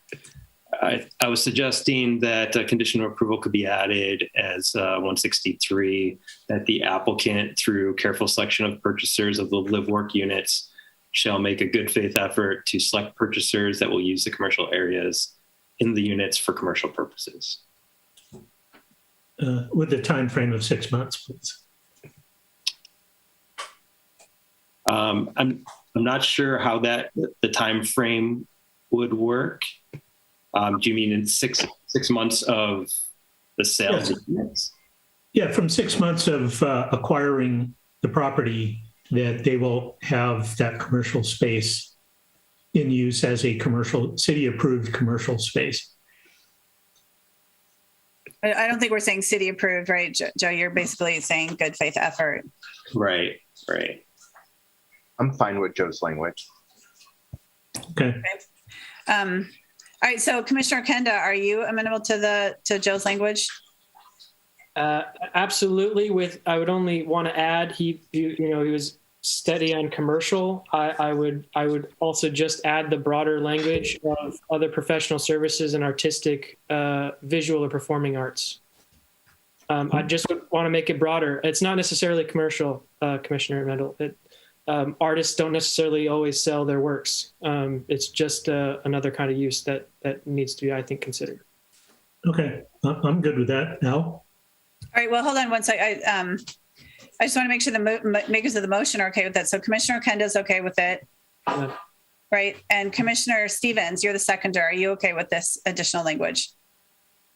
I'm okay with it. I would just make the point that the market always helps to dictate how things are used. So I'm not convinced this is necessary, but I'm not going to argue about it. Thank you. Okay, so you would accept the amendment. Leah, did you want to weigh in on something about this language? I did. Thank you. I'm curious, what are your home occupation rules state? I don't necessarily see how your home occupation ordinance, I haven't reviewed it, so I don't know exactly what I'm saying, but that could be your objective standards right there. So it might be too limiting in this instance, but it also may set a good set of ground rules for what is allowed and what is not allowed. I still do have the same concern that if someone buys this unit and is excited to start their business and they get it up and running and pay for a sign and get their license and it doesn't work out, they're not going to sell their home. And so what's the enforcement process that the city would have on the fact that their business went under and they're now looking to do something else with that space? So I think it would be voluntary. You'd want people to come in for a home occupation permit and get a license to run their business out of this space. And so you do have some teeth, I would think, in that ordinance already. So maybe one of you, maybe Mr. Brick could help, but I'm sure the prohibited uses in a home occupation ordinance would certainly you guys would want those to still be prohibited in this area as well. So I think we might have some ability in that to have objective rules that can be applied that are knowable and understandable by all, and they could be formed around your home occupation ordinance. Joe, do you want to add in that? Because I'm not sure who she's asking about that and what we're supposed I'm just curious if that's a good route to go with this language. We would have to look into that. I'm not sure that we have a home occupation ordinance. We do have business licenses, and we have the permitted uses of the zoning, which would still apply. And I defer to Jeremy on that. We have home occupation guidelines that we require, and the basis for that is that if somebody's violating the home occupation guidelines, we revoke their business license, so they're no longer able to operate. So there are criteria that are used, and it's really intended to mitigate any potential impacts. I mean, the baseline for the home occupation is really ensuring that a home-based business doesn't turn into a commercial use. And I think so you could probably use that as a template, but you don't want to keep that as a template because in this case, you want it to be a commercial kind of activity and you don't want to discourage people from coming there. But again, the home-based business was really intended for a commercial activity in an existing residential neighborhood so that it doesn't appear as though you're running a business out of that location, where in this case you could. But that being said, there are, like I said, there are provisions related to excessive noise. There's, you can't operate outside of, the walls of the business. You're limited in terms of the square footage or how large that could be. So your house doesn't turn into a commercial venture or something like that. But yeah, we do have some criteria that we do hand out regularly to members of the public for home. So it sounds too limiting under these circumstances where you're encouraging commercial.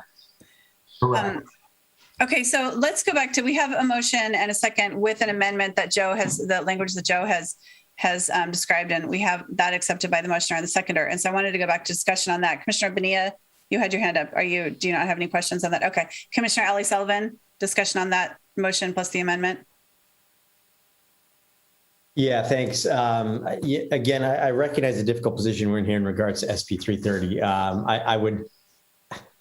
I don't enjoy being in this position, and it creates a bit of a difficulty here. And so I would, just ask city staff as it is possible going forward, that we try and reduce the situations like this where we're put in a difficult position with a project that includes housing plus a separate component. Again, my real concern with this is that it's represented and marketed as something different, not just housing. It has this whole other piece of it.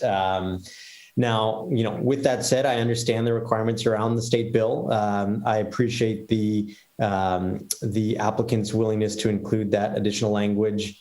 It's not perfect. It's not what I would like, but I can live with that. And then the last thing I'll say is, again, my economics hat here, I'll agree with Commissioner Stevens that ultimately, I do believe the market will decide on how this is used. And at a certain point, it'll either be too awkward or too expensive to have an owner using that space as their child's play place. So, with all the work we've put into this evening and recognizing limitations around the Affordable Housing Crisis Act, with this amendment, I'll support this project.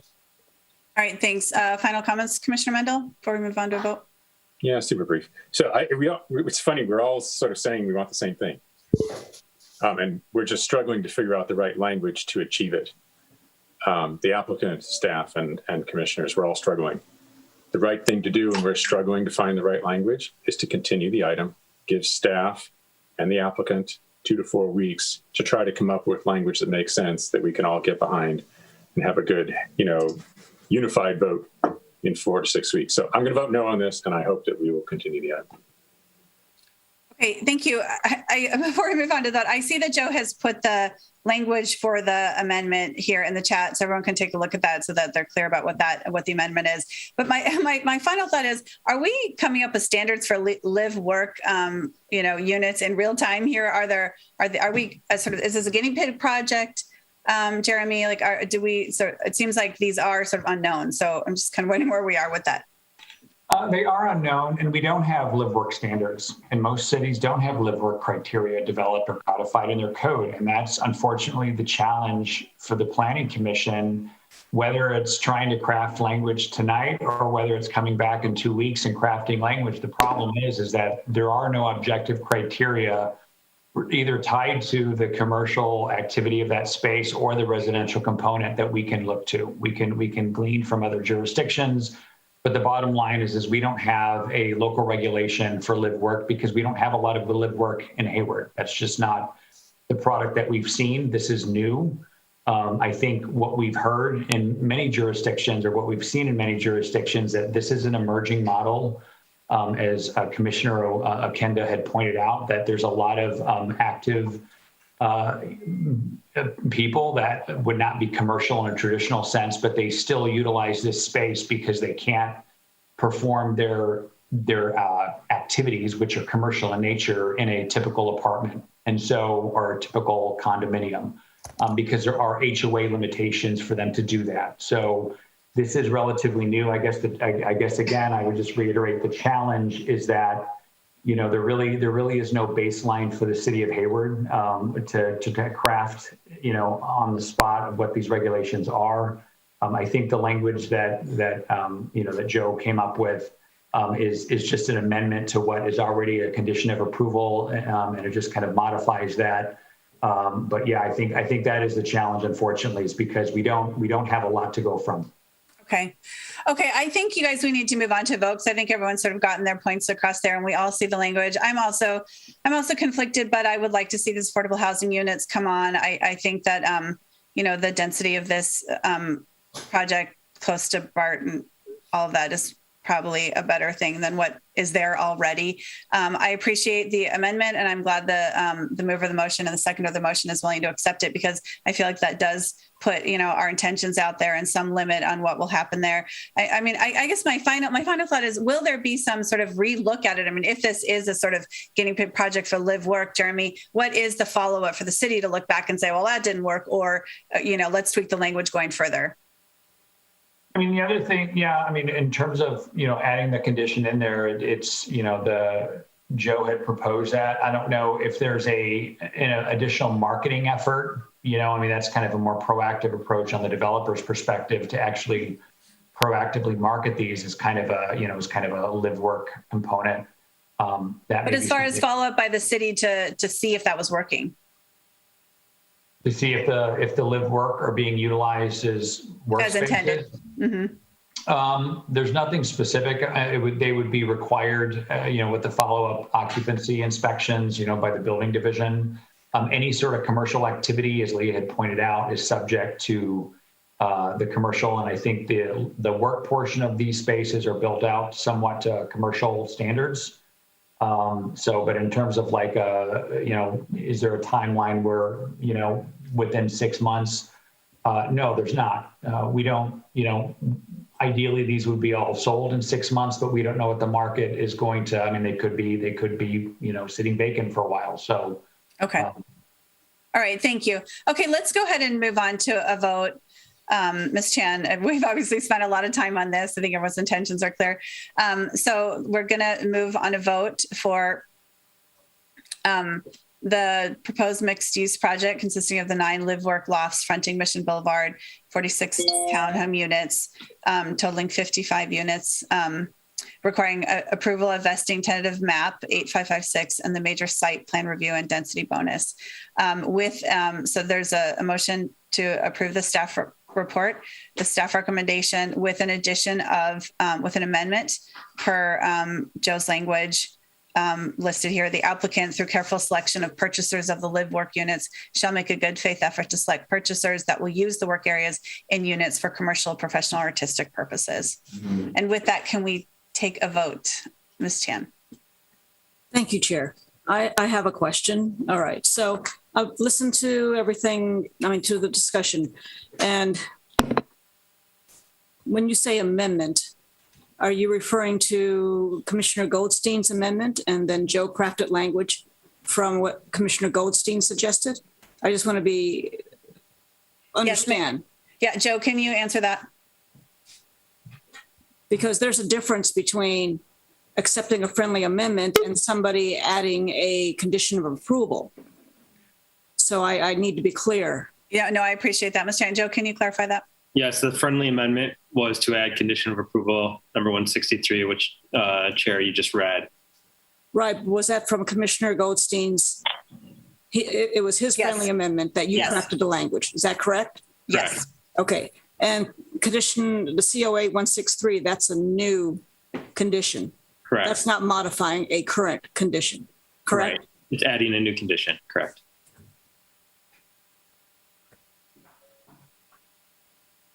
Thank you. Okay. All right. Commissioner Ali Sullivan, Aye.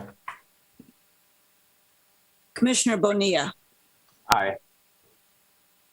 Commissioner Goldstein. I have to hear you, Commissioner Goldstein. Okay, well, I pushed the button and nothing happened. Aye. Commissioner Mendel, No. Commissioner Okenda, Yes. Commissioner Stevens, Yes. Chair Roche, Yes.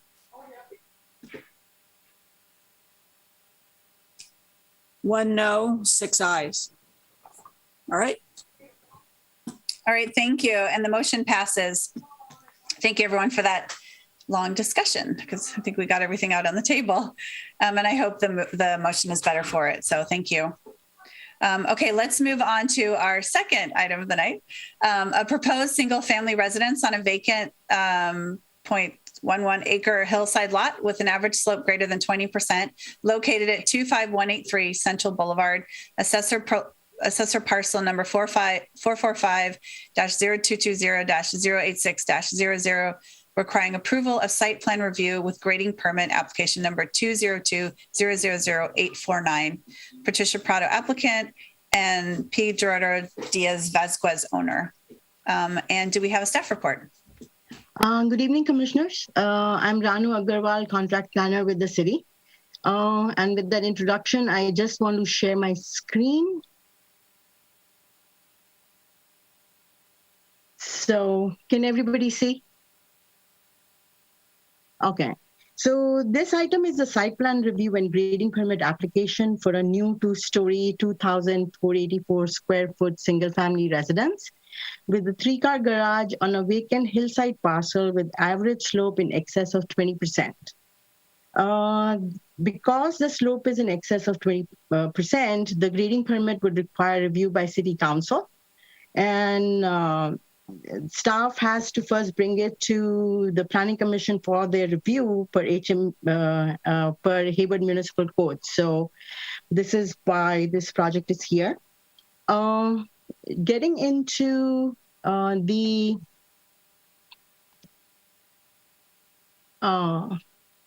I'm just trying to move my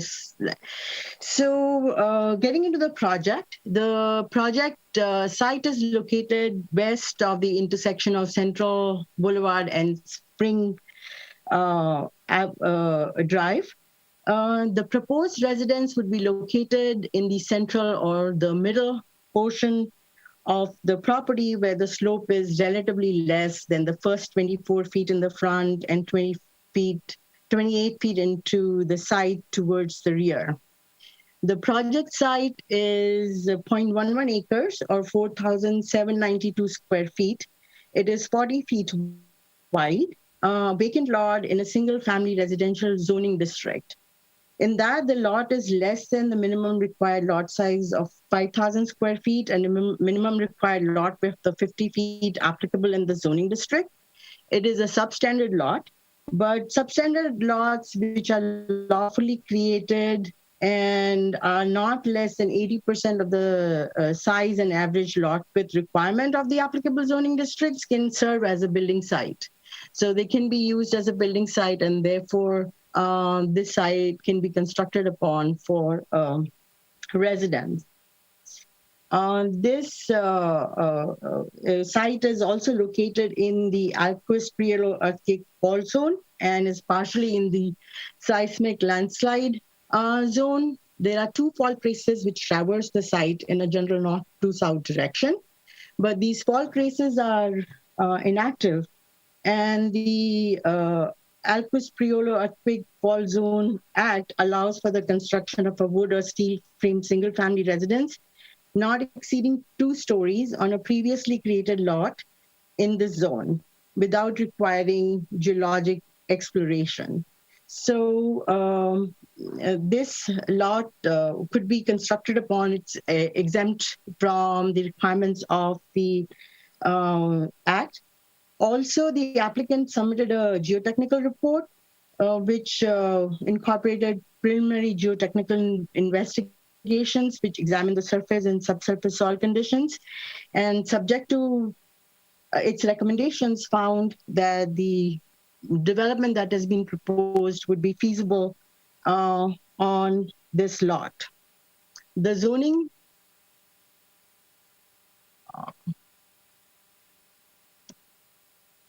oh, I'm sorry about that. The zoning district that this lot is in, as I mentioned earlier, is single family residential. And the general plan land use designation is low density residential. The general plan indicates that future development in the low density residential land use designation will primarily be additional residential development, building and landscape improvement, and neighborhood enhancements. The plan also provides goals and policies to guide development, which I will discuss a little bit later in this presentation with respect to this project. The project itself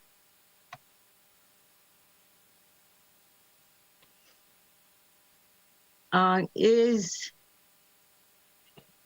a new two-story residence with an attached three-car garage, as I mentioned earlier, 2,484 square feet of conditioned habitable floor area, and a 420 square foot garage, which will have a hydraulic lift for two-level parking for 2 cars and 1 at-grade parking, which would serve as the parking for the 3rd car. The development would be accessed from Central Boulevard, and there are related site improvements, including landscaping, which would be bay-friendly, water-efficient landscape ordinance compliant. This ordinance requires that there are sustainable landscape practices included in the design of the landscaping, which includes drought-tolerant landscaping, appropriate irrigation methods, and water budget calculations. There would be other site improvements like erosion control measures, stormwater management features, and best management practices during construction for noise and grading and construction activities. The structure itself is going to have a single-story appearance from Central Boulevard. So you see the front elevation there, and then it will follow the topography of the land. We'll step down with it so that it is going to closely follow the terrain of the project site. This project would be within the maximum height limits of 30 feet. And based on the way the structure has been designed, it would also be consistent with the urban wildlife interface guidelines. This is a table presenting its compliance with the objective standards. So as you see, the proposed lot coverage, setbacks, parking, driveway length, and height meet the required standards. It is consistent with several general plan policies, which are also listed in this table, namely the housing policy, which H-3.1, which talks about city implementing land use policies, which provide for a range of residential densities, including low density single family use. It is consistent with land use policy LU-1.7, which requires that the city maintain and implement uses, including residential uses consistent with their respective guidelines, which in staff assessment the project is. And the policy LU-3.7 that the city protect the pattern and character of existing neighborhoods. So this project is in an established residential, single-family residential neighborhood, and the setback standards, the height, and other development standards are same for this development as well as for developments in the vicinity. The project, in terms of CEQA, is a categorically exempt project under Class 3 of the CEQA guidelines, which allow for the construction of one single-family residence on a legal parcel in a residential zone. There are certain exceptions that apply to applying the exemption, but those exceptions do not apply in this case, primarily because this project is exempt under the Alquist-Priolo Earthquake Fault Zoning Act. So no further environmental review is required. In staff conclusion and in staff analysis, staff has found that this project complies with the development standards of the EOCs. It is consistent with the design requirements within hillside design and urban wildlife interface guidelines because it minimizes excessive grading, follows the existing topography, and because of its architecture. And it's also compatible with adjacent residences because it presents a single-story appearance from the street, which is kind of like the character of the Central Boulevard development on the segment of the street. Staff recommendation is that the Planning Commission recommend to Council the approval of the site plan review and grading permit. This concludes my presentation, and I'll be happy to answer any questions that the Commission may have. Thank you, Ms. Agarwal. And I assume the applicant doesn't have anything to add at this point, right? Since this is is the applicant here, Ms. Agarwal, that wanted to say anything? But they did express their intention to be here, but I'm not sure if they are or not. If they want to raise their hand, if they were just joining in as a member of the public. Okay, it looks like they're raising their hand. Is the applicant here? Did you want to say something quickly to add to Ms. Agarwal's presentation? Ms. Chan, maybe you need to let him in, let the person in. Let's see. Okay, I guess not. Okay, we'll wait for public comments, Ms. Agarwal. That's fine. Okay. Oh wait, no, it looks like they're live now. Is the applicant online? Did you want to say something? Can you hear me now? Yes. Oh, hi everybody. Thanks for having us here. No, I'm just I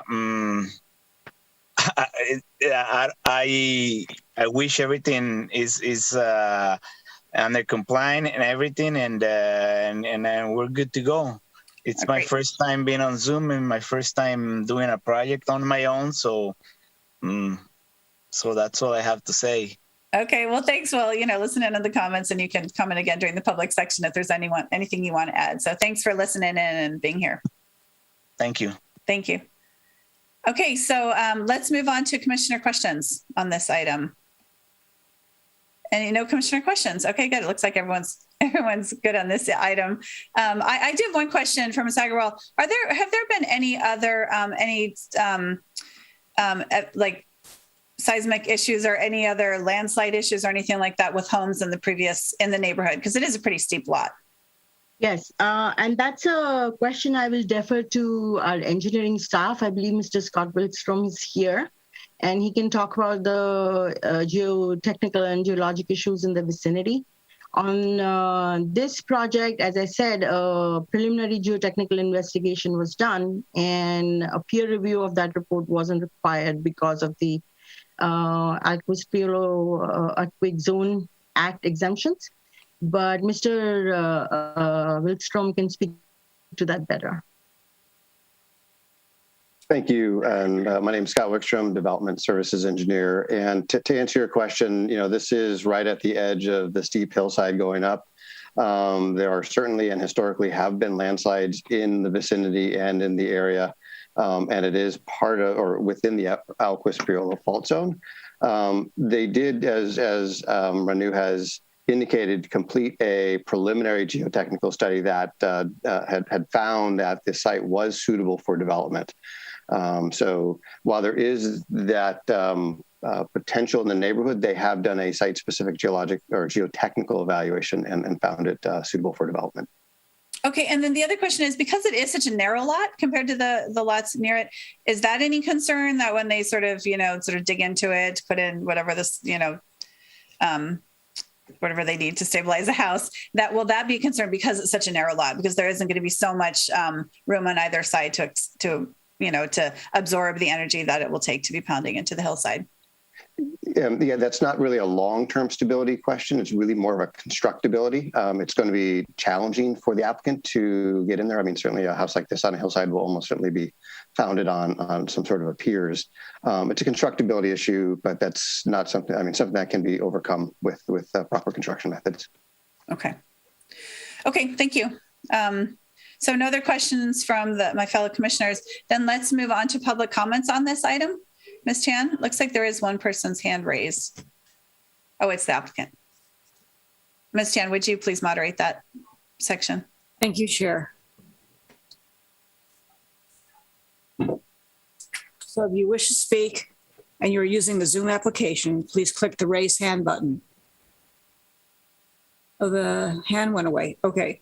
Excuse me. If you are dialing in, press *9 to raise your hand on the phone and use *6 to unmute yourself when called to speak. If you are streaming the meeting through Zoom on your computer but dialing in via phone, please mute yourself so that there is no feedback sound during the meeting. If there is disruptive feedback or excessive noise during the meeting, your audio will be disabled. All right, hang on a second. So far, nobody has raised their hands, Chair. Okay, thank you. Yeah, and I think it was the applicant whose hand was still up. Okay, then I'm going to go ahead and close public comments on this item and move on to commissioner comments. Commissioner Mendel. Yeah, thank you. It obviously fits the existing neighborhood. This house is on either side. This seems to make sense to me. So, and I like the hydraulic lift for the parking. I've been wanting to see folks try that in Hayward. It seems like a good long-term way to add more parking. So that's a great addition. With that, I'll move the item. I'll second. Sorry, Commissioner Stevens, you're seconding the item? Yes. Okay. All right. So we have a movement to accept staff recommendation and a second by Commissioner Stevens. Is there any commission comments on the motion? Commissioner Kenda? Yeah, only really quickly. As a low density residential, this can go up. This can have more than just one sort of single family home unit on it, right?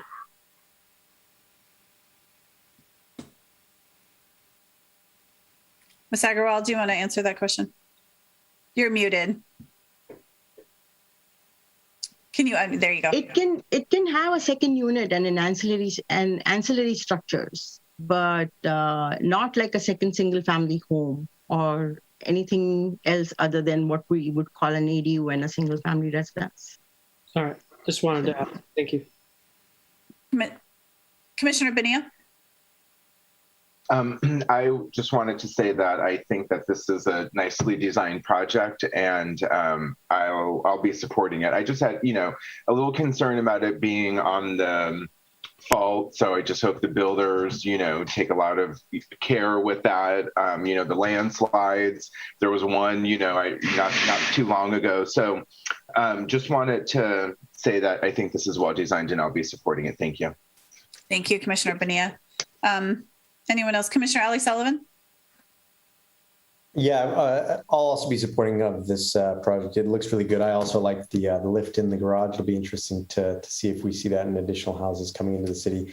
The last thing I'll say, just as a bit of an aside, I noticed that the lot is referred to as a substandard lot. A little judgy in the terminology. The lot might have an inferiority complex compared to some of the others in the neighborhood.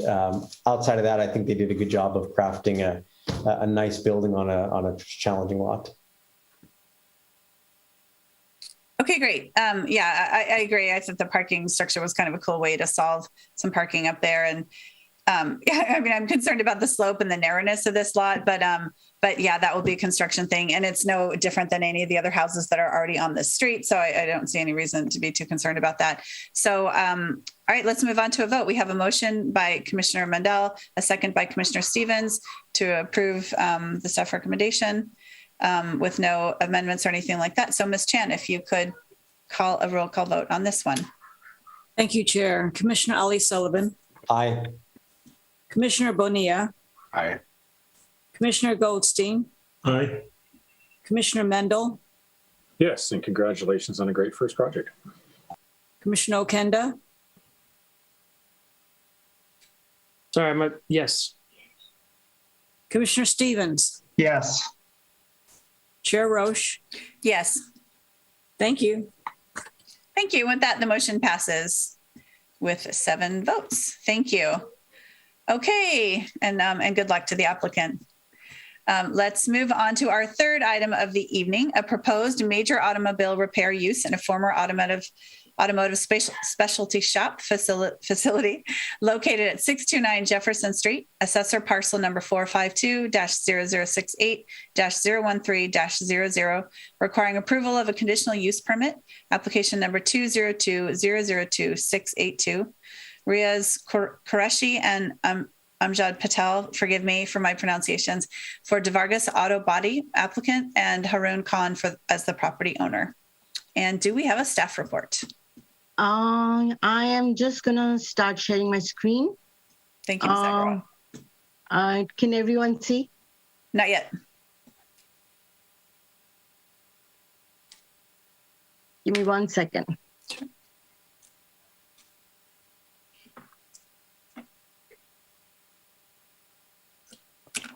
There we go. Okay. So this project or application is a conditional use permit application for a major automobile repair use in a former automotive specialty shop located at 629 Jefferson Street. The project location is southwest of the intersection of Mission Boulevard and Jefferson Street. The site is accessed from Jefferson Street. The surrounding uses in this area are single-family residences to the southwest of the project site. There is an automobile repair shop to the northeast at the corner of Mission and Jefferson. There are retail establishments towards the southeast, just towards the back of the property. And in the general vicinity, there is an apartment complex and some automobile repair shops across the street on Jefferson. Just to give you a little background to this project application, this is a developed site which was formerly used for a similar use, an automotive specialty shop facility. Use permit in the historical records was conditionally approved in 1977. Which included an addition of an 1,800 square foot building to an existing such facility.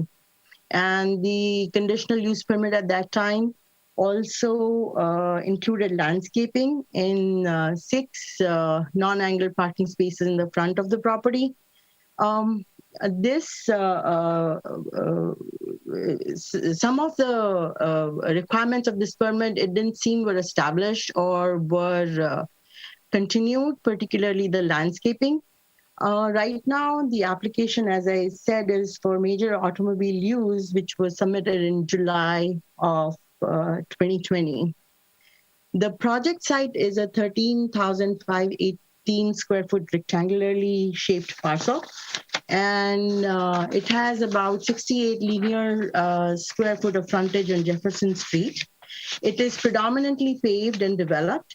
And the development includes 2 legal non-conforming buildings, which are 1,400 square feet and 1,800 square feet, and 6 non-angle parking spaces in the front of the site. So these 2 aspects of the property are legal non-conforming. The zoning designation on that is Mission Boulevard Corridor Neighborhood. This zoning was recently applied to this project site when the Mission Boulevard code was established. And the development on the property that I just mentioned was established prior to the establishment of the Mission Boulevard code. So it is a legal non-conforming. The general plan designation is sustainable mixed use. In the sustainable mixed use designation, automobile services and repair stations are identified as a supporting use. The proposed use will include major automotive activities, which would involve auto body repair, painting, and replacement of parts for rental cars. This project will not include any oil change services. The proposed use will be accommodated in the existing buildings, and the plans show 5 non-angled visitor parking spaces in the front and 6 new, what is shown as a parallel parking spaces towards the rear, but those would be spaces for cars that are brought in here for repairs and would be used as temporary storage for those cars. The plans also show a security gate and fence and boundary fences, and these have been already constructed on site. So you see here a picture of what has been constructed for security gate and fence, and it also shows what's being constructed for fencing at the back. And in that sense, there are some compliance issues with the zoning standards, which have to do with the parking, landscaping, and the security gate and fence, which are proposed or have been installed as part of this project. So with regards to parking, the standard parallel parking stall dimensions adjacent to walls of fences need to be 23 feet by 9 feet. And one of the stalls at the southern corner of the project site does not meet that dimension. There also needs to be a landscape planter, which is at least 5 feet wide along the surface parking area and the property line. The plans don't show any kind of landscaping, and the landscaping is required as part of the requirements for the security gate and fence, and also because it was something that was required as part of the previous development, but it has not been provided. With regards to security gate and fence, it needs to be ADA compliant, self-closing and locking pedestrian gate installed there. There needs to be security lighting. There needs to, as I said, be a landscape plan. And then there are controlled access requirements, which this gate does not seem to satisfy. In a review of the project, staff assessed that compliance with these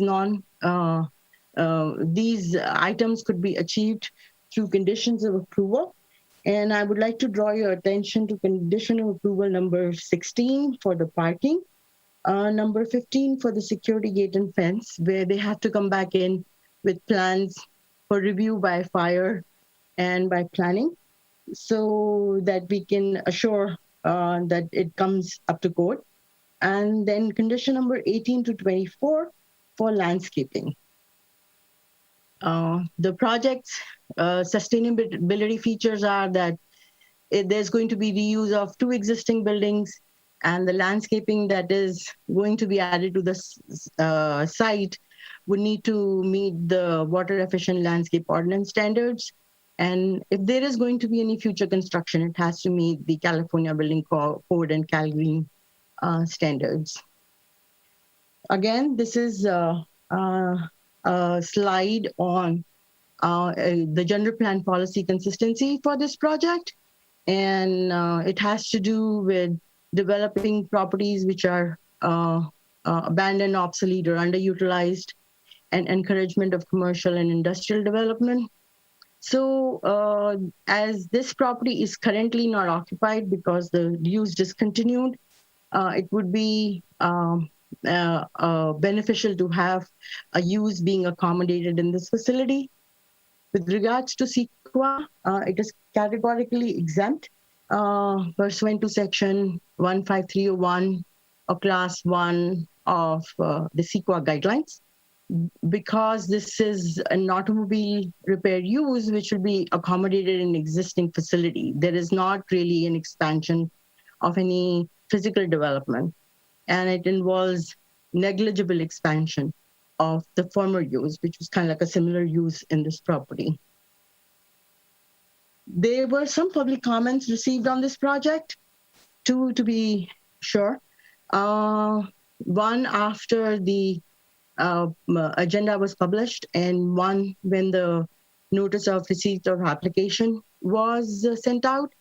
These are from, I believe, residential neighbors who are opposed to having an automobile repair use in the neighborhood. And some of the concerns that were expressed had to do with potential noise and release of chemicals from these facilities. So with regards to noise, there was a noise study performed for this project, and the analysis in the noise study indicated that this use where the repair work and any permitted activity would be constrained within the confines of the building. And the operations are going to be between 9 to 5, Monday through Friday, would not have an adverse noise impact because it would not exceed the city noise limits for any of the users during that time frame. As far as the release of chemicals from the property, hazardous materials, the HAZMAT department looked at this project, and they have a variety of conditions to address those concerns. So in staff analysis, again, it is consistent with the applicable general plan policies, and the non-compliance with parking, landscaping, and security gate and fence standards that I spoke to can be addressed through conditions of approval, and the use in staff assessment is approvable and supportable subject to the conditions of approval. In conclusion, staff recommendation is that the Planning Commission approve the proposed conditional use permit based on the analysis and the findings and subject to conditions of approval. This concludes staff report. If there are any questions, I'll be happy to answer them. Thank you, Ms. Agarwal, again for that presentation. Does the applicant want to say anything at this time?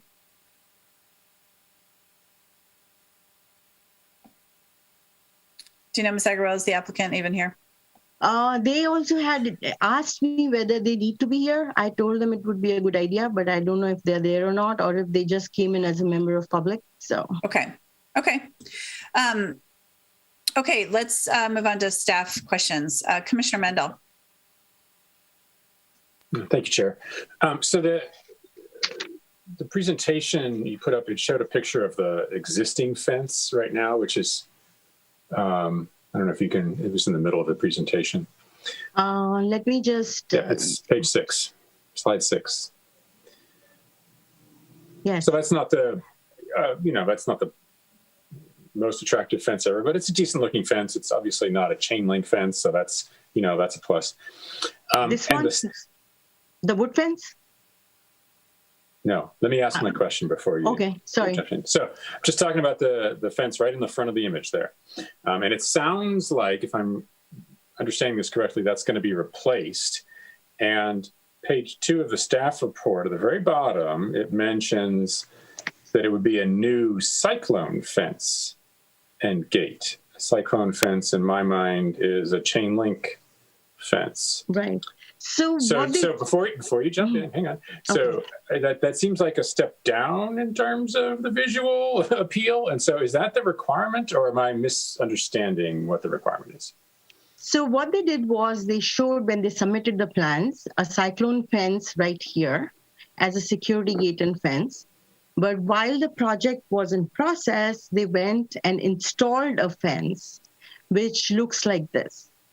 So we in our staff report assessed this particular fence and said that this needs to be brought up to code.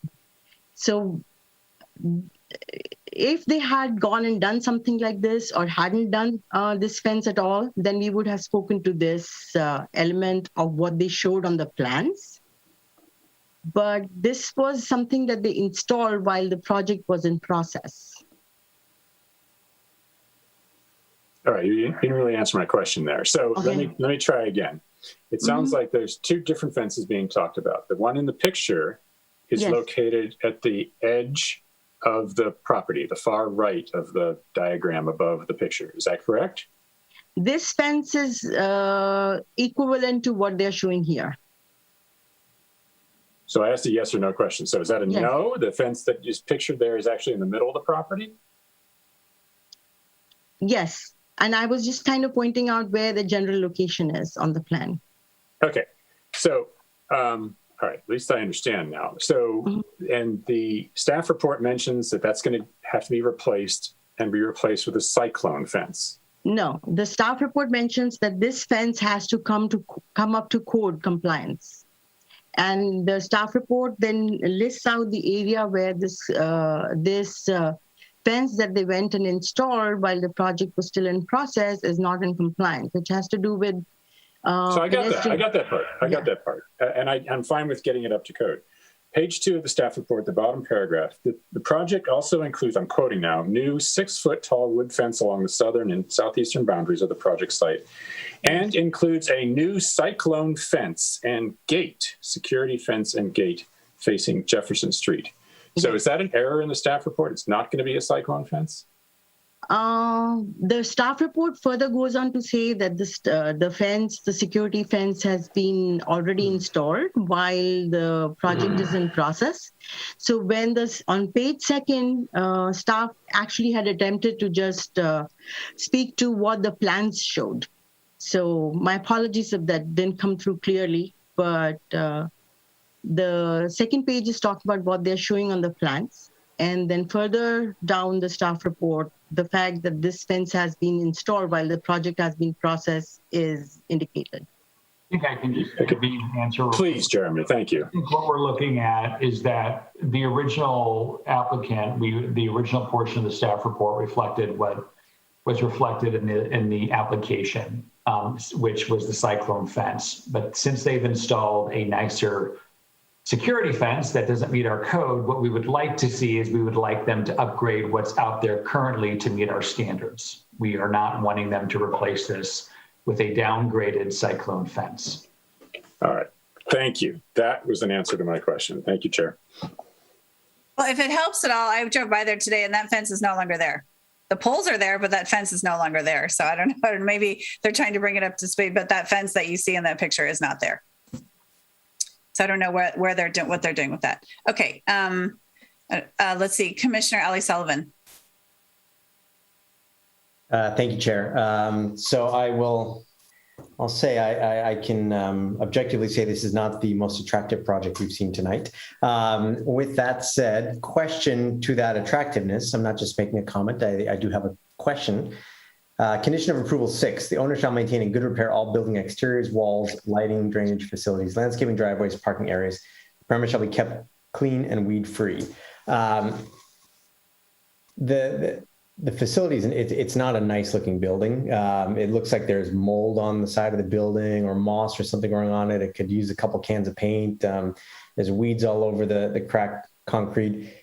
Are there plans to basically pretty up this project to make this look a bit more attractive? Because right now it's not an attractive use to me. And I don't know if that's what is intended with condition of approval 6, but I'd expect to see in the plans, like, images and pictures of what they're doing to make the facility itself look a little bit better. Or are they just planning to leave it as is? And we have to go with condition of approval 6 and assume that the city will step in if it becomes a nuisance. That's a Jeremy question, perhaps. Ranu, Ranu, could you stop sharing your screen here so we can get back? Thank you. I think the original intent was just to reoccupy the space, but I think, staff had shared your concern about the exterior of the building. There certainly could be some not super expensive minor painting or improvements to that existing structure to at least bring it up to some sort of more pleasing visual standard, which is part of the reason why we wanted to ask for landscaping to be reinstalled the way that it was originally approved as part of the original use permit back in 1977. Again, it's an effort to try to allow for a low-cost improvement that could actually really help, I think, the visual aesthetic of the site. So what are we doing to require that low-cost visual improvement?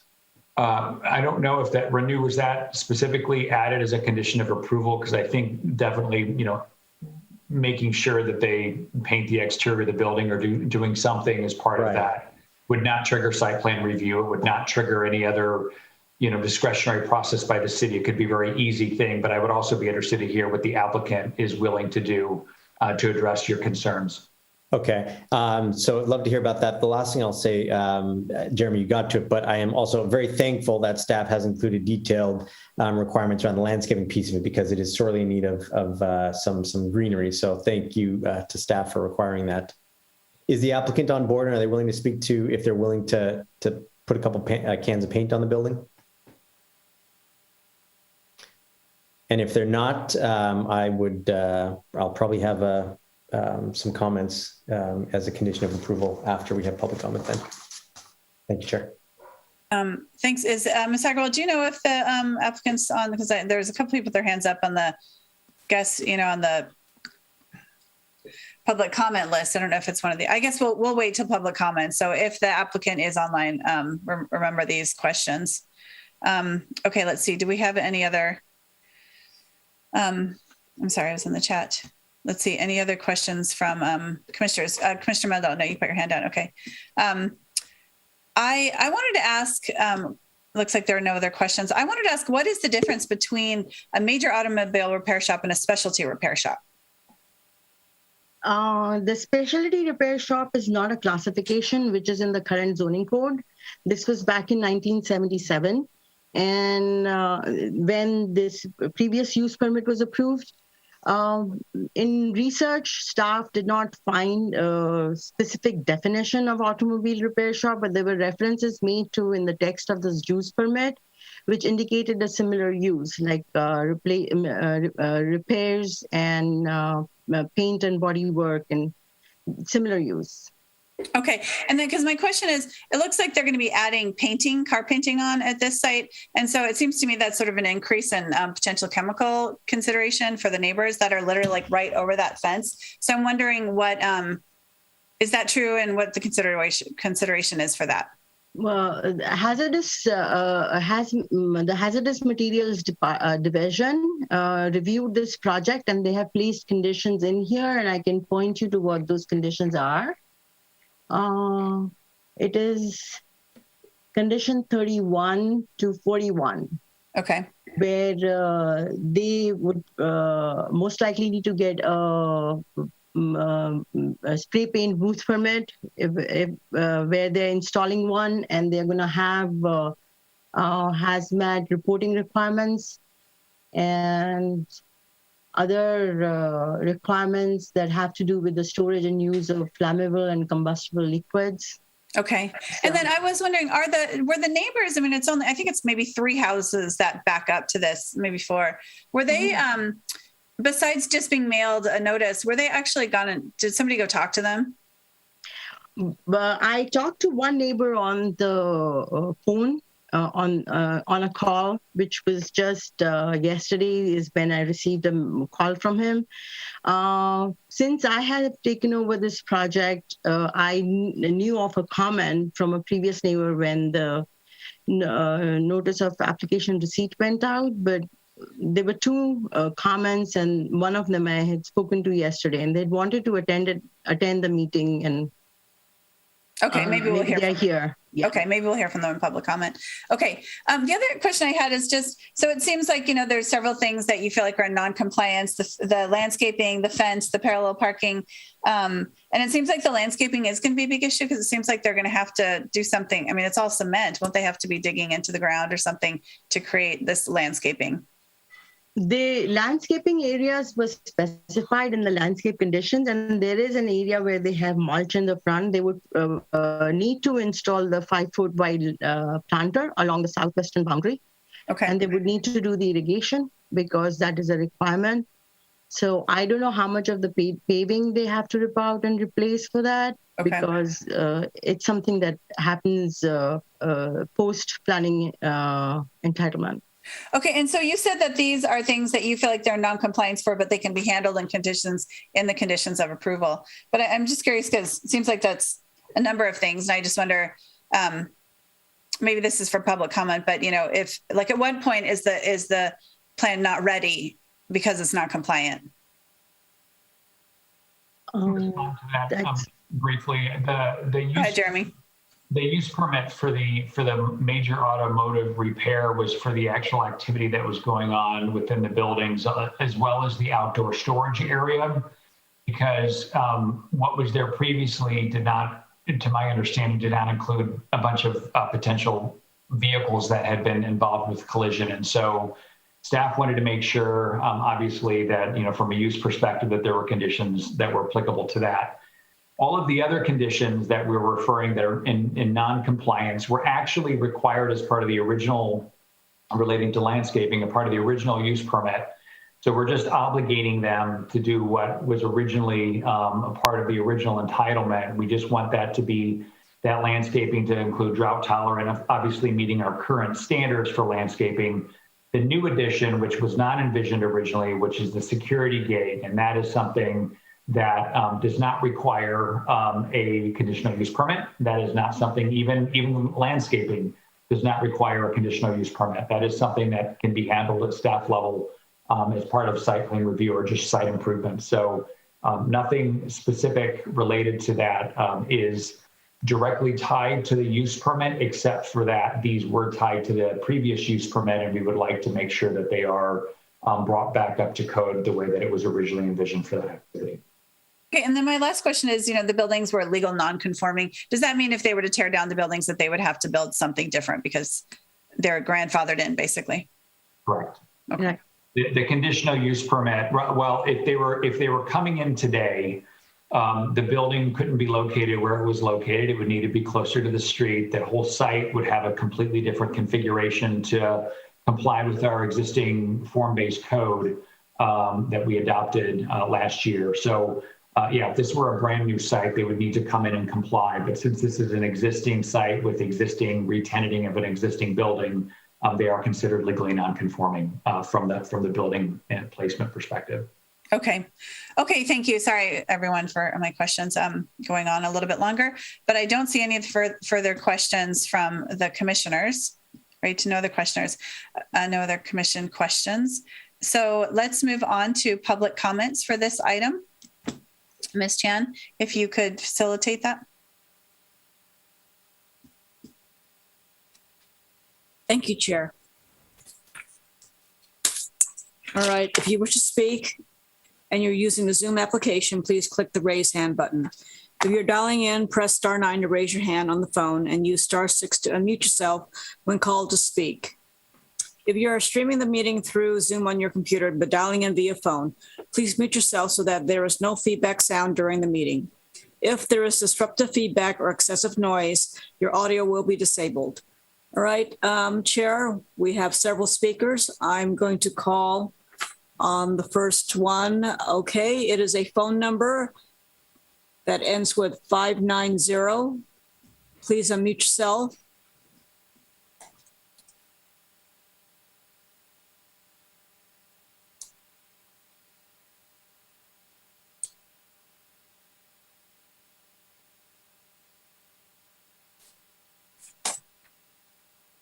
You need to hit *6, caller, to unmute yourself.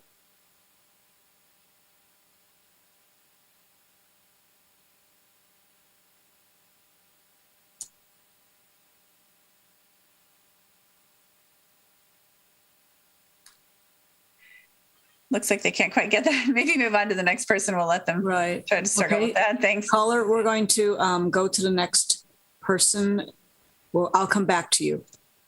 All right, so the next speaker is Inez Escobar. Inez, if you could unmute yourself, please.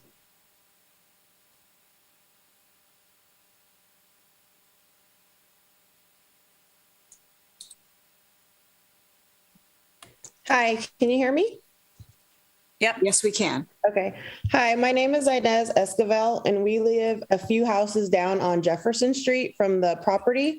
And as it stands now, the tenants there park all their cars in front of our house. So my concern is adding another body shop where people are dropping off cars or picking up cars. How is that not going to come in front of our house? I can't even have company over. They're taking up a whole block. And that's all I have to say about that. My concern is the parking and the in and out of people. And also the hours that they work right now, they're there till midnight sometimes, because I've confronted them outside about parking cars directly in front of my house. And they leave them there weeks, months. I've called to have Hayward remove them. So that's my only concern. Thank you. Thank you. Thank you, Inez. If you could please mute yourself. Thank you. The next person I'm going to call on is Cynthia Gonzalez. Hello, Cynthia. Can you guys hear me? Go ahead, Cynthia. Yes, we can. Okay, great. Yeah, so thank you, everyone. So I'm a resident as well. I live on East 12th Street, right behind the complex or the body shop. I'm completely opposed to this business, really based on location and proximity to the residency. I've lived here for quite some time, so I do remember the auto mechanic shop that was there before. Complete noise factor. It was incredibly noisy, air compressions, power tools, hammers, you name it, through all hours of the day and night. And once that actually went away right before COVID, it was music to our ears. We didn't have to worry about that. So now with this new shop trying to get, come into the property, it's starting all over again. So really my main concerns are, number one, noise.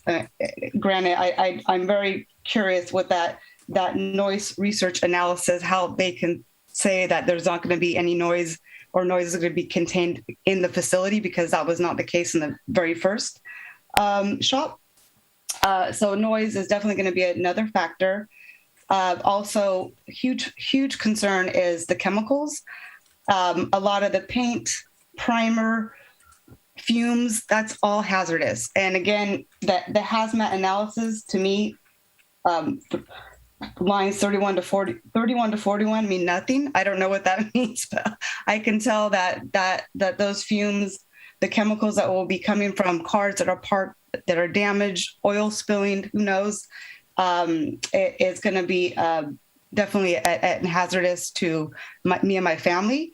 I think the biggest concern I have, even above the noise and above the chemicals, is the safety. If you guys see in that picture on slide 6, you see the perimeter where you have that gate. That little wooden fence is very thin and flimsy, and that's all that prevents the cars, the customers, the entire operation from our backyard. So the safety of my children playing in the backyard, if anything a car was to go through that gate, if anything was to spill, my children are at danger. It's just too close of a proximity to residents. And really the last thing is overall, this is going to lower our home value. I just don't know how the city would allow one business to disrupt the whole residential value.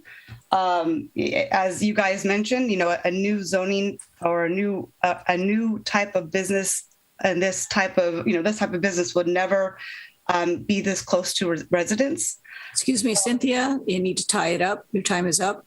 Okay. Yeah. So that's pretty much it. So I want to make sure that, my ask is for you to deny this request. Thank you. Thank you, Cynthia. Please mute yourself. Okay, the next speaker, I'm going to call on Greg Ward. Greg, please unmute yourself.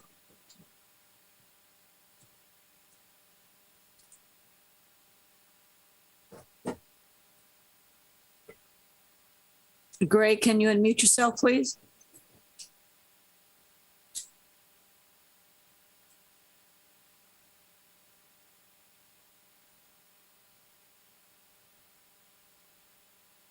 All right, Greg, we're going to go to the next speaker at this time.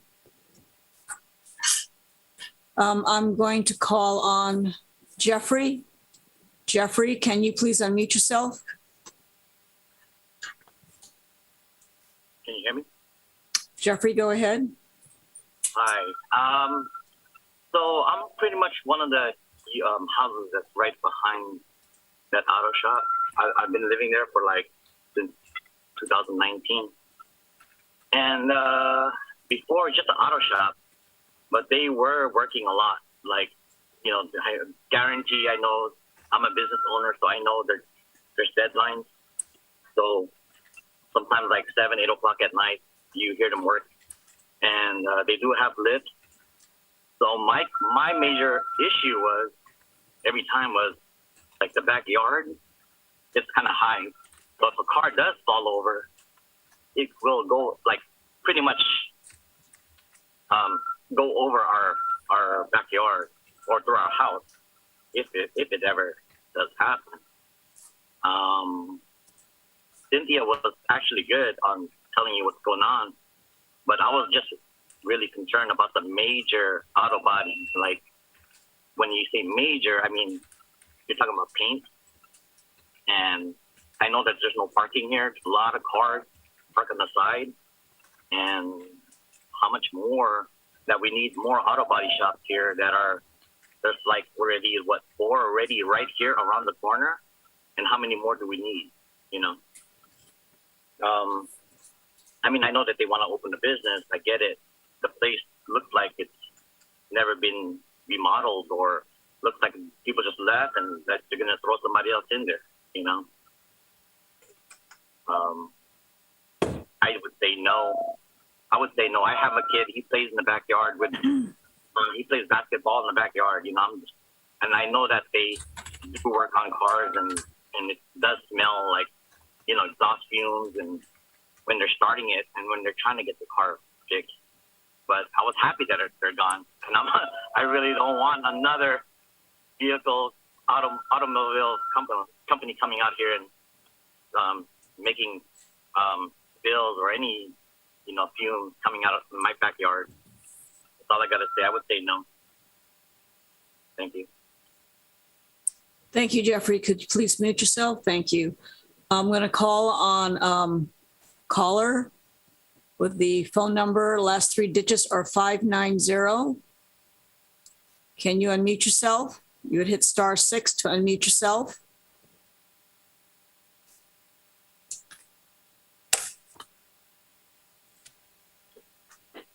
Okay, so unfortunately, you're not able to speak at this moment. Caller, did you hear that? Try *6 to unmute since you're on a phone so we can hear you. Caller with the number 3 digits 590, you need to hit *6 to unmute yourself so you can speak. All right. So I'm going to go to the next speaker. Mr. Greg Ward.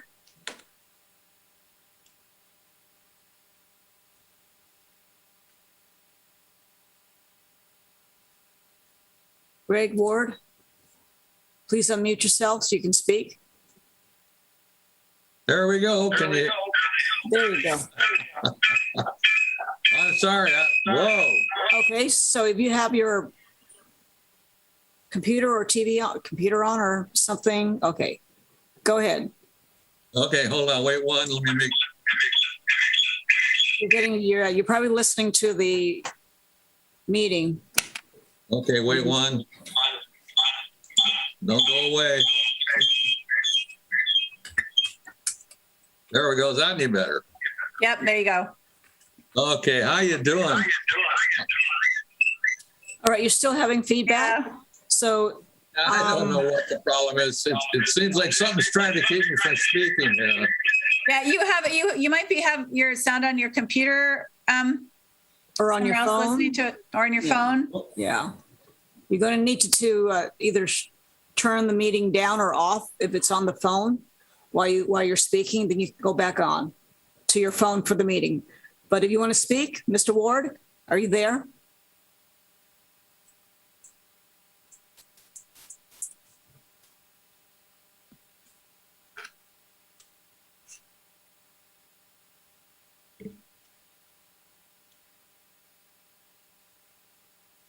Mr. Ward, are you there? We can see you're unmuted. You want to try again? Yes. Oh. Now I'm figuring it out. You got to mute your TV or your computer. Or how's that? Better.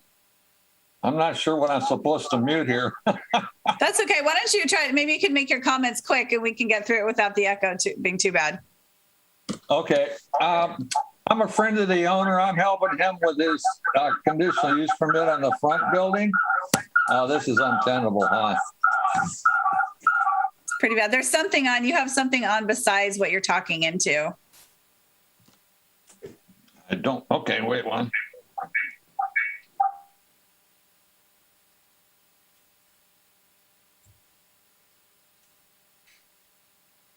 It looks like some other people have raised their hands. Do you want to maybe take a minute, Mr. Ward, and we'll go to another caller and get back to you?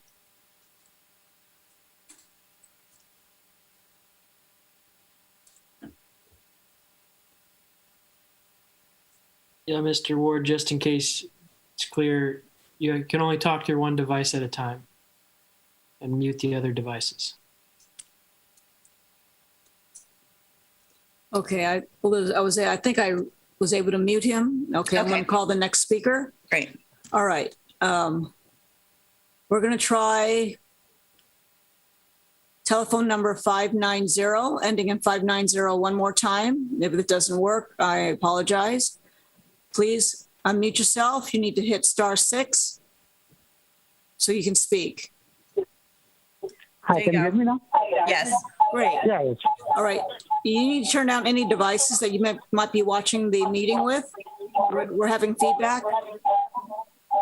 Okay, 1 second. Hold on. Actually, I'm the applicant of the facilities. And can you hear me now? Yes. Yeah. And actually, this one is not like a major body shop. It's we are working with the body shop with like 10 years. We are in the Hayward. And this one is we do only fender bender work for the rental company. Strictly, we are working for the Hertz and Enterprise and Avis people. And strictly, we have a timing limit like 9 to 5. Holidays, they are closed. Anything, they're closed. 5 o'clock, we have the government closed, we are closed. And any legal holidays, they close, we close. We do not work like overtime or anything. So this is very minor body work, like a fender bender, like a bumper, little bit scratches. Those mostly we are working the brand new car from the dealers. And as far as the building, we're going to paint the whole building. We do the landscaping. We're going to upgrade the whole building. And that's for my suggestion to everybody. And we are making sure 100%, 101% that our neighbor doesn't get disturbed on any time, not on the weekend, not on the weekdays, even after 5 o'clock.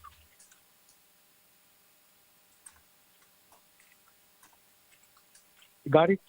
Okay. Okay, Thank you. Sir, are you the applicant? Yes, I'm the applicant. My name is Riyaz Qureshi. Okay, hang on 1 second.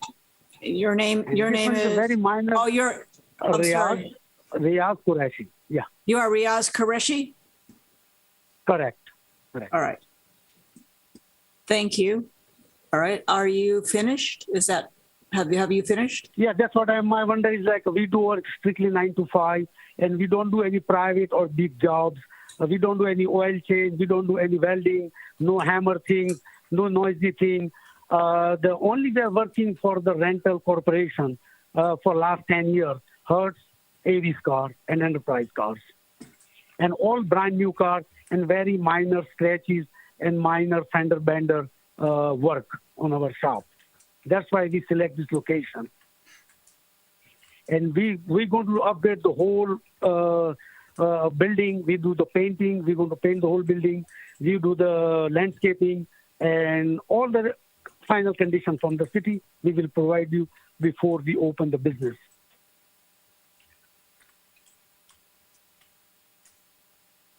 All right, Mr. Qureshi, are you Thank finished? You so much. Yeah, I'm finished. Yeah. All right. No major body work. No major. Thank you. Okay. Thank you. Well, thank you. Okay, please mute yourself. Okay. You can mute yourself now. Thank you. All right, we're going to give Greg Ward one more time. All right, Greg Ward. Greg? Okay, how's that? Good. Are we making progress? Oh my God, all this high-tech stuff. We've only been at this high-tech stuff since the 70s, right? Anyhow, yeah, I'm with Mr. Ali. I'm representing him on another issue over there. And so I just wanted to watch in, look in on this. And so basically, seeing as I've only got 30 minutes up, that fence that you saw put in there, it was to take care of some break-ins that he's been having down there lately. There's been some junkers and some other junkies and some other things going on there. And he put that fence up out of self-defense. The sliding fence, the tall one with the spikes on top. And that fence is actually a pretty nice fence. It was not cheap either. And it could be modified to come into compliance with the city codes. I think anything that's been brought up tonight could be addressed in conditions of approval very easily and very inexpensively for the owner. The other people that called in from the neighborhood, I think they're a bit overreacting. Being as we have a new owner, who I don't believe they've probably talked to him at all, but this working all night and the noise factor and everything else, all these issues and all these concerns that they have can be addressed in conditions of approval. The owner's willing to abide with hours of operation, types of use, anything involving chemicals or hazmat. Like he said, it's just going to be for dings for rental cars. It's not going to be like he's going to be rebuilding everything down there from the ground up, like you see on TV all the time. He's trying to be as low impact on the neighborhood as possible, but still yet get the use out of his buildings. And the example is the buildings that he's doing out there at the front on Mission. He's totally gone through them, cleaned them out, painted them up. They look very good inside and they're very friendly. And again, the reason I'm working for Mr. Ali and doing some work for him is because he's a very nice guy. He spends a lot of money in this town, and just tell him what he needs to do and he will do it. Okay, it's that simple. So like I said, I'm just here more of as a rah-rah guy. And there you go, rah-rah, Mr. Ali, and let's see if we can get this thing done tonight. I would appreciate it. Thank you. All right. Thank you, Greg. Please mute yourself.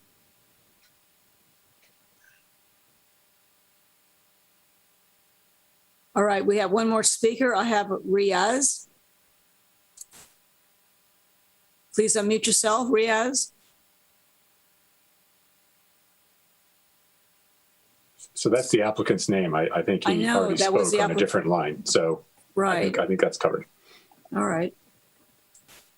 Okay, then it was Riaz and Greg Ward, and you can lower your hands. Okay, great. Okay, I think we got it. Okay. Okay. I think we did it, right? No more. Doesn't look like there's anything else there. Okay. Mr. Riaz raised his hand again. I assume that's still the applicant, just online. But if this is a different Riaz, why don't we go ahead and check? Because that Riaz person has been waiting online for a while. Ms. Tan, before I close public comment, can we just double check that? Please unmute yourself, Riaz. Go ahead. Riaz, you can speak. You're before the Planning Commission.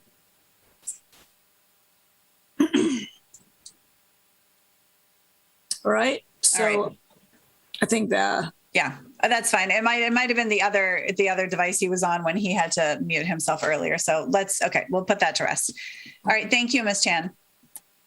I will go ahead and close the public comment time, and we'll move on to commissioner comments at this time.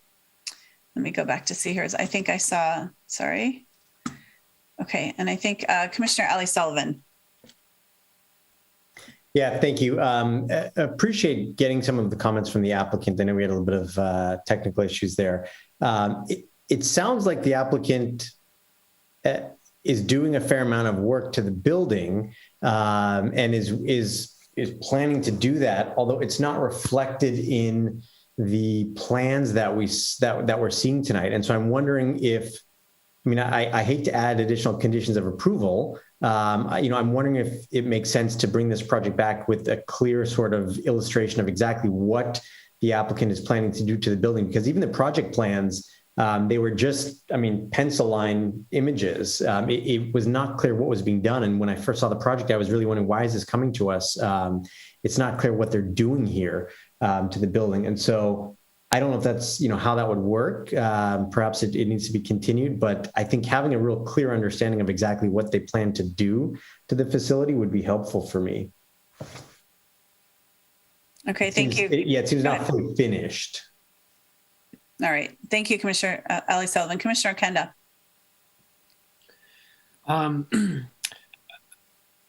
First part, I wanted to agree with Commissioner Ali Sullivan on my take is also the plans here don't seem really finished, and I do appreciate the applicant's comments. I also don't feel comfortable with the current status of the plans and kind of the lack of details on paper. It's just a bummer for me. Second, I am, while it may be the case that the experience with this new tenant, the applicant, would be different than prior uses, I am generally of the opinion on this particular property that this is a use that I am totally okay with it just expiring. It's a sustainable mixed use parcel. I think there are much better uses for this land moving forward. I am having a hard time seeing or feeling supportive, seeing support for this project, especially given all the negative comments coming from neighbors. I'm very sympathetic to their concerns with this project in this particular location. So just wanted to put those out there, and I'm definitely open to hearing what my fellow commissioners' opinions are on the matter. Thank you. Commissioner Stevens. Thank you. So in my opinion, when the market is right, it'll drive a different use on this site. And I think activating this site will stop a lot of the misuse that's happening there today, which is very clear over the last couple of months. I see a CMU block building that has some deferred maintenance in it. Looks like it has a little roof drainage issue. I think a good power wash and some just general cleanup would make this a very presentable space. I think conditions of approval, I'd rather see the conditions of approval strengthened around this. And I'd rather see the applicant come back to staff and make some changes. Going through this review process and developing plans is a very, very expensive process. And I'd rather see the owner and the applicant use their funds on improving this site rather than paying an architect to develop plans for this. So I'm fully in support of this as it stands. Thank you. Thank you. Commissioner Mendel. Well, thank you, Chair. And I appreciate the neighbors calling in. I was sort of hoping that we would hear from you tonight on this issue, because it can be difficult having commercial operations, especially more impactful ones like what you had there for many, many years, right next to residential homes. And so it's really good to get that perspective. And I appreciate that. So questions to staff. So, I think there've been a couple comments about wanting to see, coat of paint and a non-cyclone fence, an attractive security fence and things like that. Are those things that we need to add or modify conditions of approval in order to give you the backing to require, or can you do that without modifications to the proposed CUP? So as far as the security gate and fence is concerned, that cannot be a cyclone chain link fence facing the street in the MBCN zoning designation. That is just code. And even with regards to security fence and gate. Whatever upgrades they would have to do will need to be reviewed by staff, and they would be upgraded. So it's not going So to be that's yes. That's a long yes. Yeah. What about the painting of the building? I mean, the landscape seems to be covered. What about painting the building? Can we require that? Can you require that without us putting language in? That condition could probably be strengthened, where we say that this building would be painted. Right now, it just says as a general condition that this has to be maintained and maintained in good condition. But if the building itself is right now requiring repair and a coat of paint, if that language is put in more specifically, then that would strengthen the condition. All right, so that would need an amendment. Got it. So, I guess so. I'm familiar with this site. It is not attractive. It hasn't been for many, many years. And it sounds to me like the biggest problem here is not that the CUP's conditions are bad. I mean, it requires 9 to 5 operations. It requires landscaping, and it requires that it be a decent neighbor, in as many ways as we can. But those are just being blatantly violated for years and years by the previous occupant of the space. And there was not a successful enforcement mechanism to prevent that.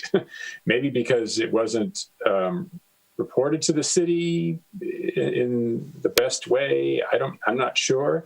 But I think what I want to say to the neighbors is look, this conditional use permit, if it gets approved, it requires 9 to 5 operations. If they are violating that, we want to know. And the city does have the authority to require them to come back into compliance or revoke CUP.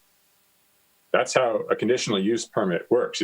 It's conditional upon following the conditions. So if they're not following that, please let us know in the future. And that's not just a this year thing. That's a 5, 10, 15 years down the road if this business continues to operate.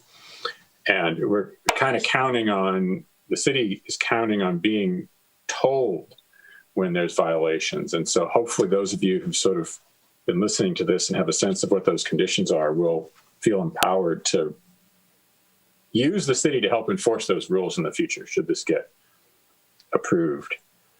The tricky one for me, the tricky piece of this that I'm not quite sure how to solve is the parking, because automotive businesses, they do tend to park extra vehicles. It may be that there's a residential parking permit program that's needed for this neighborhood to protect it from the commercial uses long term. And so if that problem continues with this and other business uses nearby, then that might be something to look into. The city has implemented those in other neighborhoods where there are businesses that spill over into the neighborhood and take all your street parking. So there's ways to protect that.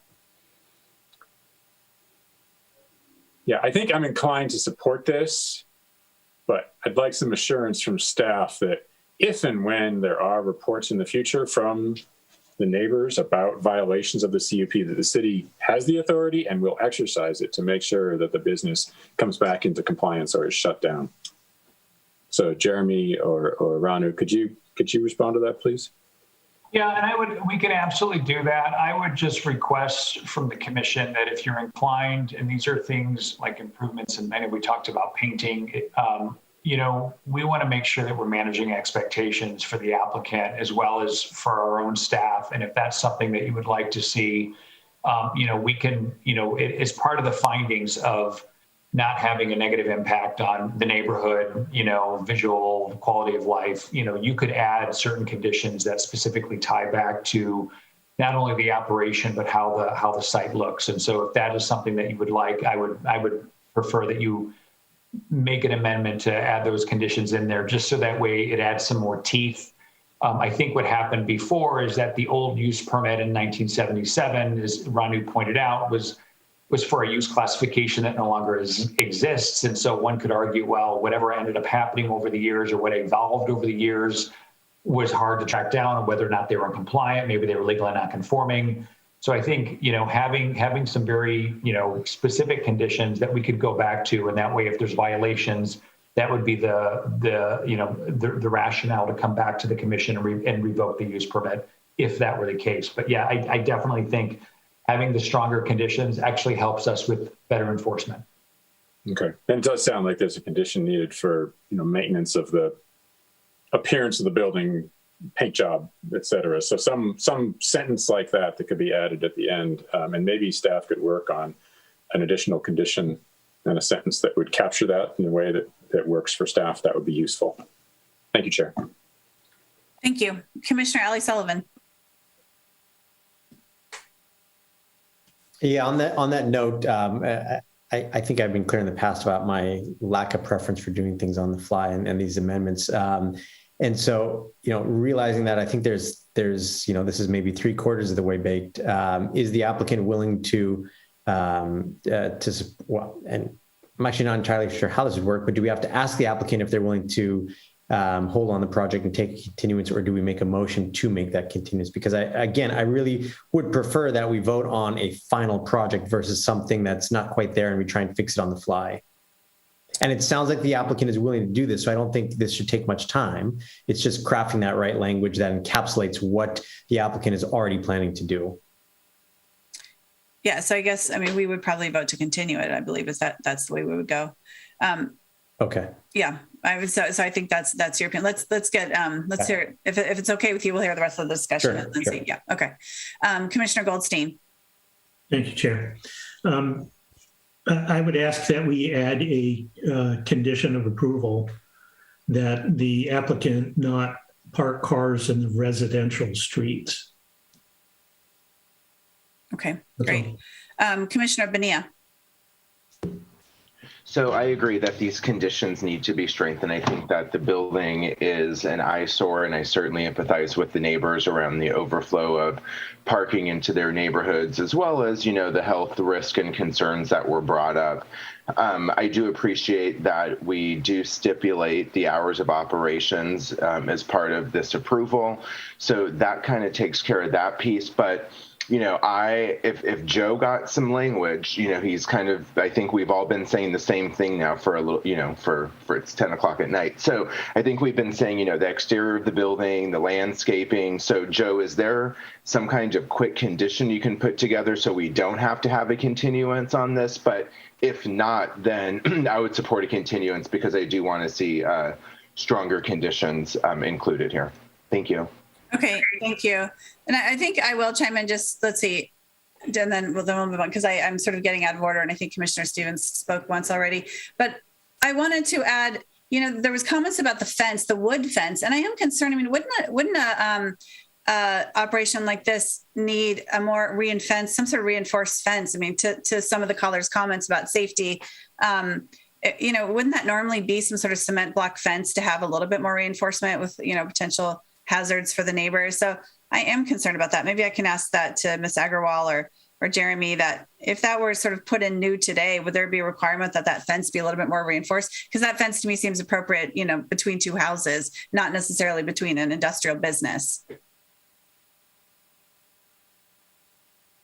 I think there's a standard condition in there that all landscaping, we do have typical language, standard language that talks about fences shall be maintained and in good shape. So if they are falling down, it then constitutes a public nuisance. I'm worried more about the durability of a fence like that. That is just a wooden fence. And for a business that's going to be sort of moving cars around and stuff, and they're going to be parking cars right up against the fence from what the plan looks like. They want to put parallel lots right there. Wouldn't it be more appropriate to have something like a cement block fence or wall right there? There is.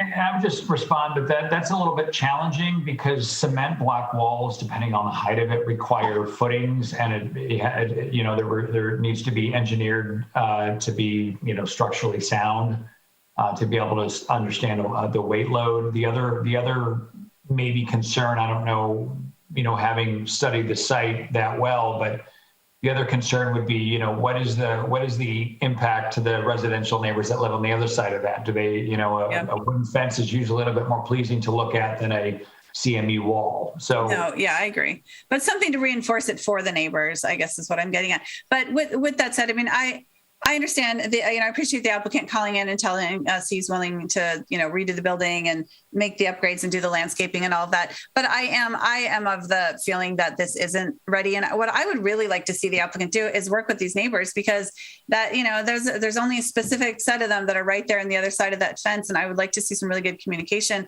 about that, because, I believe the applicant is only working 9 to 5, but I think there needs to be some really good communication with, like easy lines of communication to report that kind of nuisance there. And I would personally like to see this come back with some of the things we've talked about tonight, sort of ready for us to look at and approve, and hear that the neighbors have had some of their concerns satisfied. So, because I think I understand, I think it was Mr. Ward's comments that the neighbors are overreacting, but I think part of overreacting is often sort of nervousness of not knowing. And I think they don't know for sure what this is going to look like. And I think that there needs to be some more work done there. So I'm inclined to, I'd be happy to see a continuance. Otherwise, I'm not sure I'm voting on this. So let's move on. Let's see, Commissioner Kenda, I don't think you got to chime in yet. Or am I coming back around? Let's see, Commissioner Kenda, go ahead. No, I was just gonna be ready for a motion here or something, but I'll wait on that, because it looks like maybe Commissioner Stevens or Benia have other things to say. Yeah, let's just do one quick more round, because it looks like there's hands up. Commissioner Stevens. I just wanted to make an observation that at the last Planning Commission meeting, where we looked at the 176 affordable housing units off of Tennyson Road, there was an inaccurate and incomplete rendering of the site. And that's a major development that's, permanent for the next 50 to 100 years. We're talking about a building remodel. And I think this is something that really can be accomplished by staff. So I'm prepared to make a motion to move this item. Okay. All right. Well, then let's go ahead and do it. Commissioner Ali Sullivan, did you want to make a quick comment, or were you going to make a motion? Yeah, I was going to say, my expectation here is not that they go and hire a detailed landscape architect or a firm to make fancy drawings. I think it just needs to be put on paper, an hour or two of Photoshop, and just a little bit more. I have no grand expectations of, 30 pages of glossy plans of this. I think we're missing some fundamental details, though, on what they're actually going to be doing to the building to bring it up to service. And that's what I'd like to see written out. Okay, well, let's go ahead. I'll entertain a motion now. Let's make a motion and move on. Let's see. I think we had a motion from Commissioner Stevens.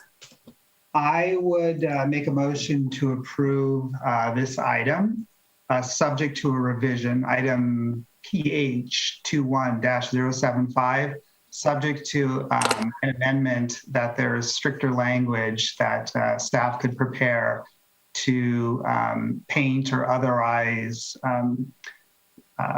improve the aesthetic appeal of the building.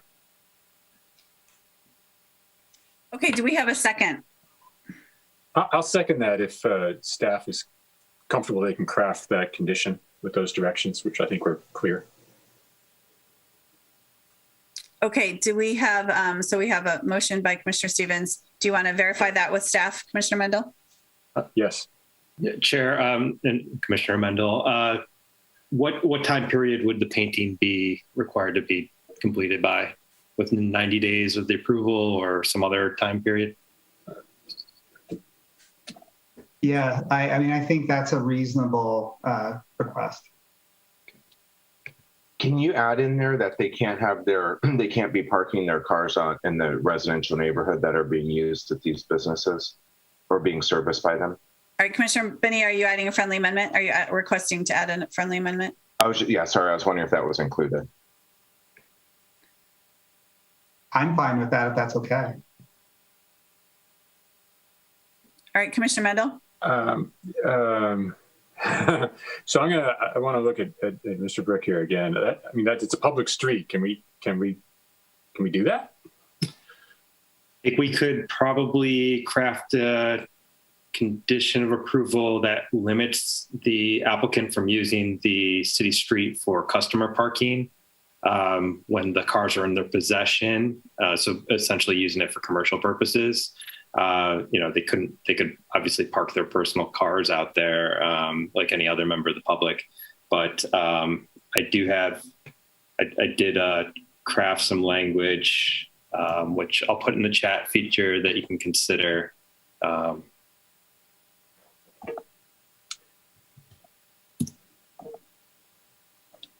Would that be satisfactory?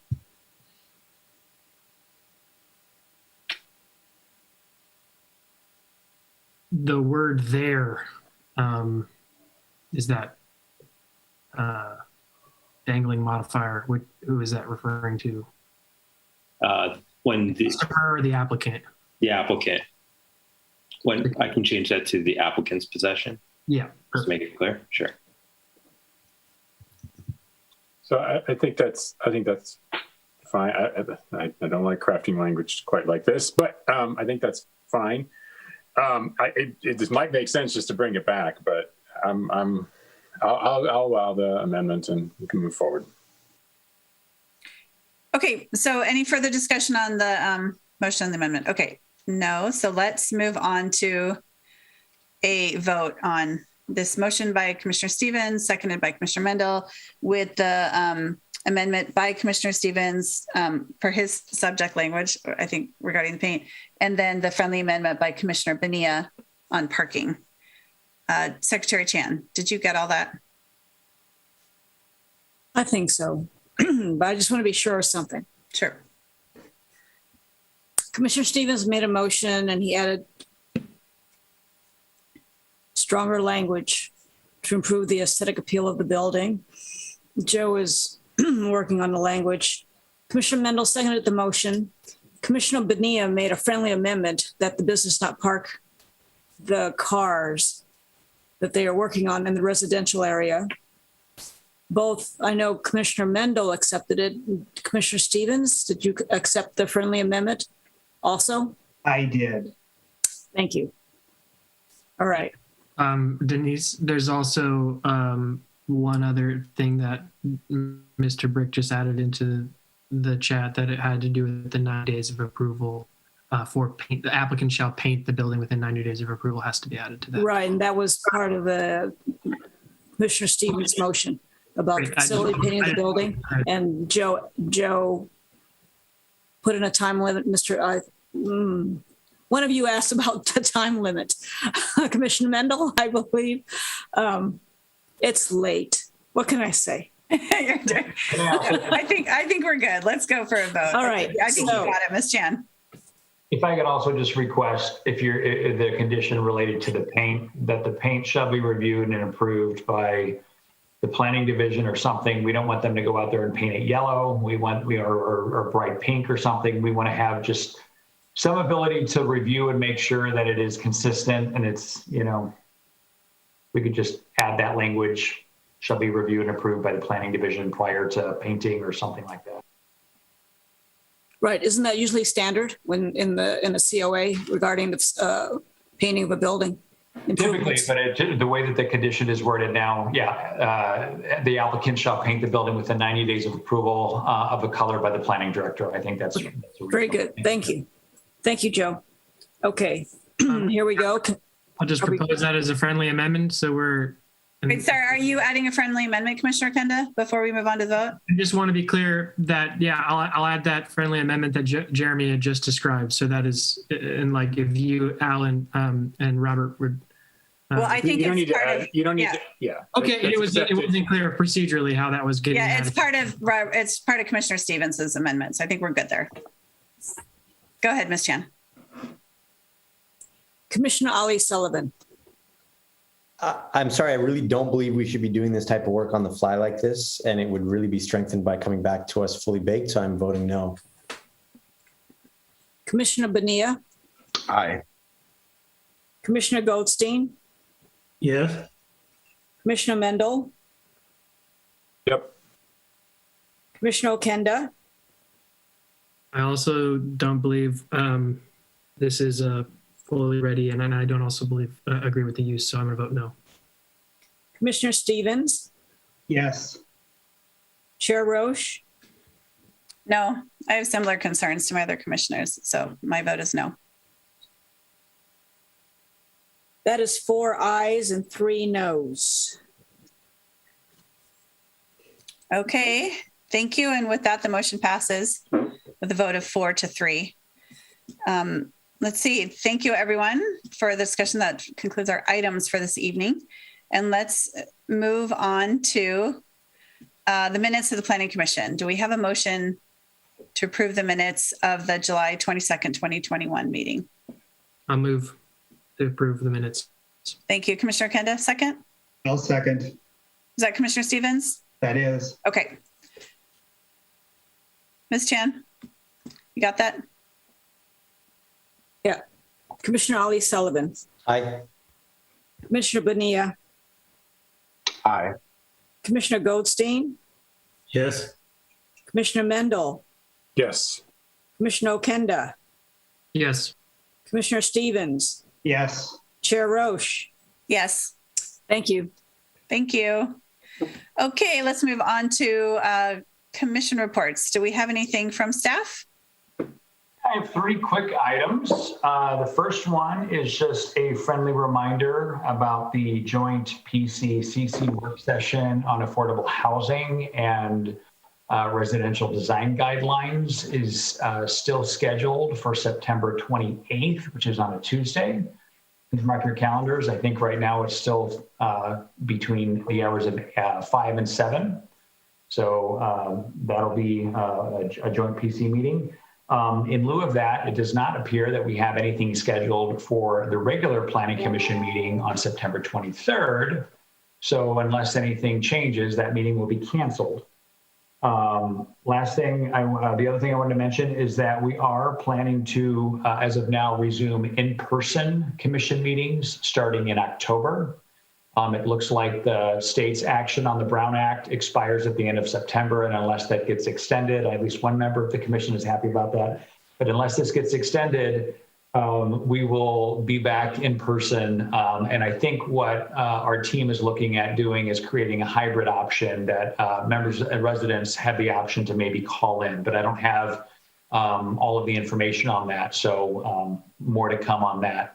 And then the last item I did is I just wanted to recognize our sitting interim Commissioner Mendel, for all of the amazing work and your contributions to the Hayward community, not only for your time previously on the commission, but going back to council and now back on the commission, and just the great value and the asset that you've really contributed over these last several months while we have our new chair, or excuse me, our new commissioner, which is set to be appointed later this month. So I wanted to thank you for all of your diligence and your love and affinity for the city of Hayward and its residents.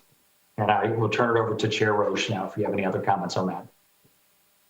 Thank you, Jeremy. Yeah, I also wanted to say thank you to Al for your service coming back to the Planning Commission and being here to fill this gap. It was really great having you on the commission. It kept me on my toes, and really appreciate all the knowledge you brought for some of these projects that we didn't, that you had some good background on. I think we really benefited from that. So thank you very much for your service and on the Planning Commission. It was great. And we're looking forward to bringing on our new commissioner, Bridget Lowe, who couldn't be here tonight, but she'll be with us at, sounds like the first October meeting. And I think she's going to be great. So, and then the other thing, I wanted to add one more thing, and then we can move on to Al comments after that, I'm sure, from the other commissioners. But the one thing I wanted to add that I've been working on is I've been helping out with a fair redistricting group. It's the Alameda County Coalition for Fair Redistricting. And I would encourage all, and I know Zachariah has also been involved in that. I would encourage all of you to go to the, I'll put the site on in the chat right now, because they really want to hear from everybody on the redistricting, and especially for Alameda County. And I think if some of you have not gone there already, I would really appreciate it if you took a look at that. So I'm going to add that to the chat. And thank you. Anyone else? Any other comments? Commissioner Ali Sullivan. Yeah, thank you, Chair Roche. Before my Al comment, very quickly for Jeremy, the 28th meeting, September 20th, I assume, seeing as that's not in October, that is going to be fully remote. That's not in person. Is that correct? Sorry, I didn't realize I was on mute. Right now, from what I understand, that the joint PC-CC meeting on September 28th will be in person. Okay. That will be our first opportunity. But as a planning commission, your first role, I think, will be in October. Yeah. Okay, great. Perfect. Chair Roche, I did have something to say about Al, so I don't know if this is the right moment, if I may. This is the time. Perfect. Well, I wanted to echo the comments that have been said, and really just, I think all of us could say that we benefited directly or indirectly from Al, from his experience, from his wisdom, from his guidance, and me personally from the mentorship that he's given. And so his presence certainly will be missed here on the council or on the Planning Commission. I hope and I'm sure that he's going to find new ways to stay engaged with the city of Hayward. And I look forward to what that encompasses, but really wanted to thank him for everything he's done for the citizens of Hayward. You've given, years and years and years of your time, effort, family time, to really better the city, and it is greatly appreciated. And the example that you've set is certainly one that I hope to be able to continue moving forward with. So thank you, Al. Thank you. Commissioner Bonilla.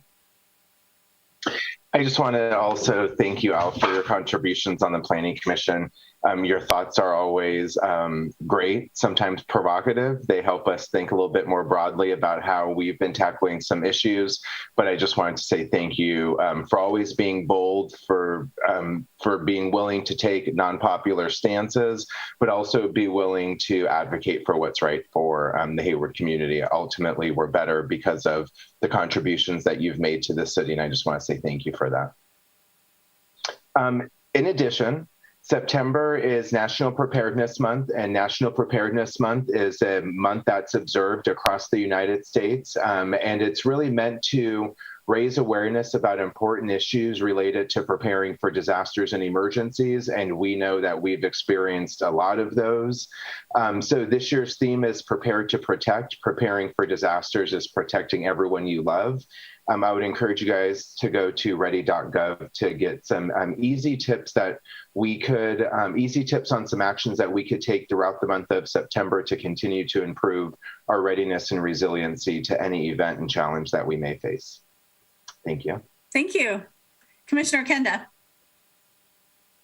Just wanted to echo the comments and thanking Commissioner Mendel, former council member Mendel, for stepping up and doing this interim role right after you leave the council, hoping for a good break, and you jump right back in.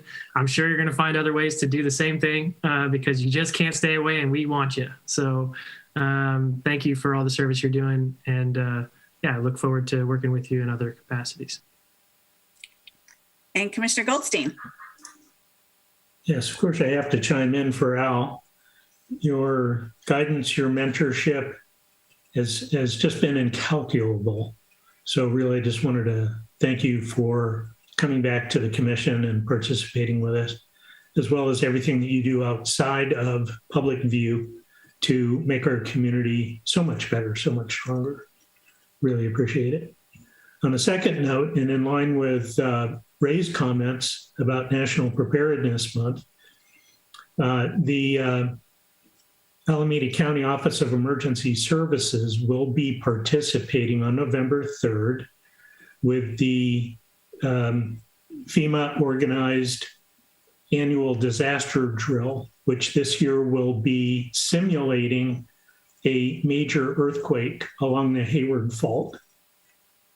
And lots of scary scenarios are being dreamed up by the planners, for which the response teams are required to provide some answer, some insight to the mechanisms through which they will respond. If you're interested in more details, please reach out to me. I'll be happy to tell you about that.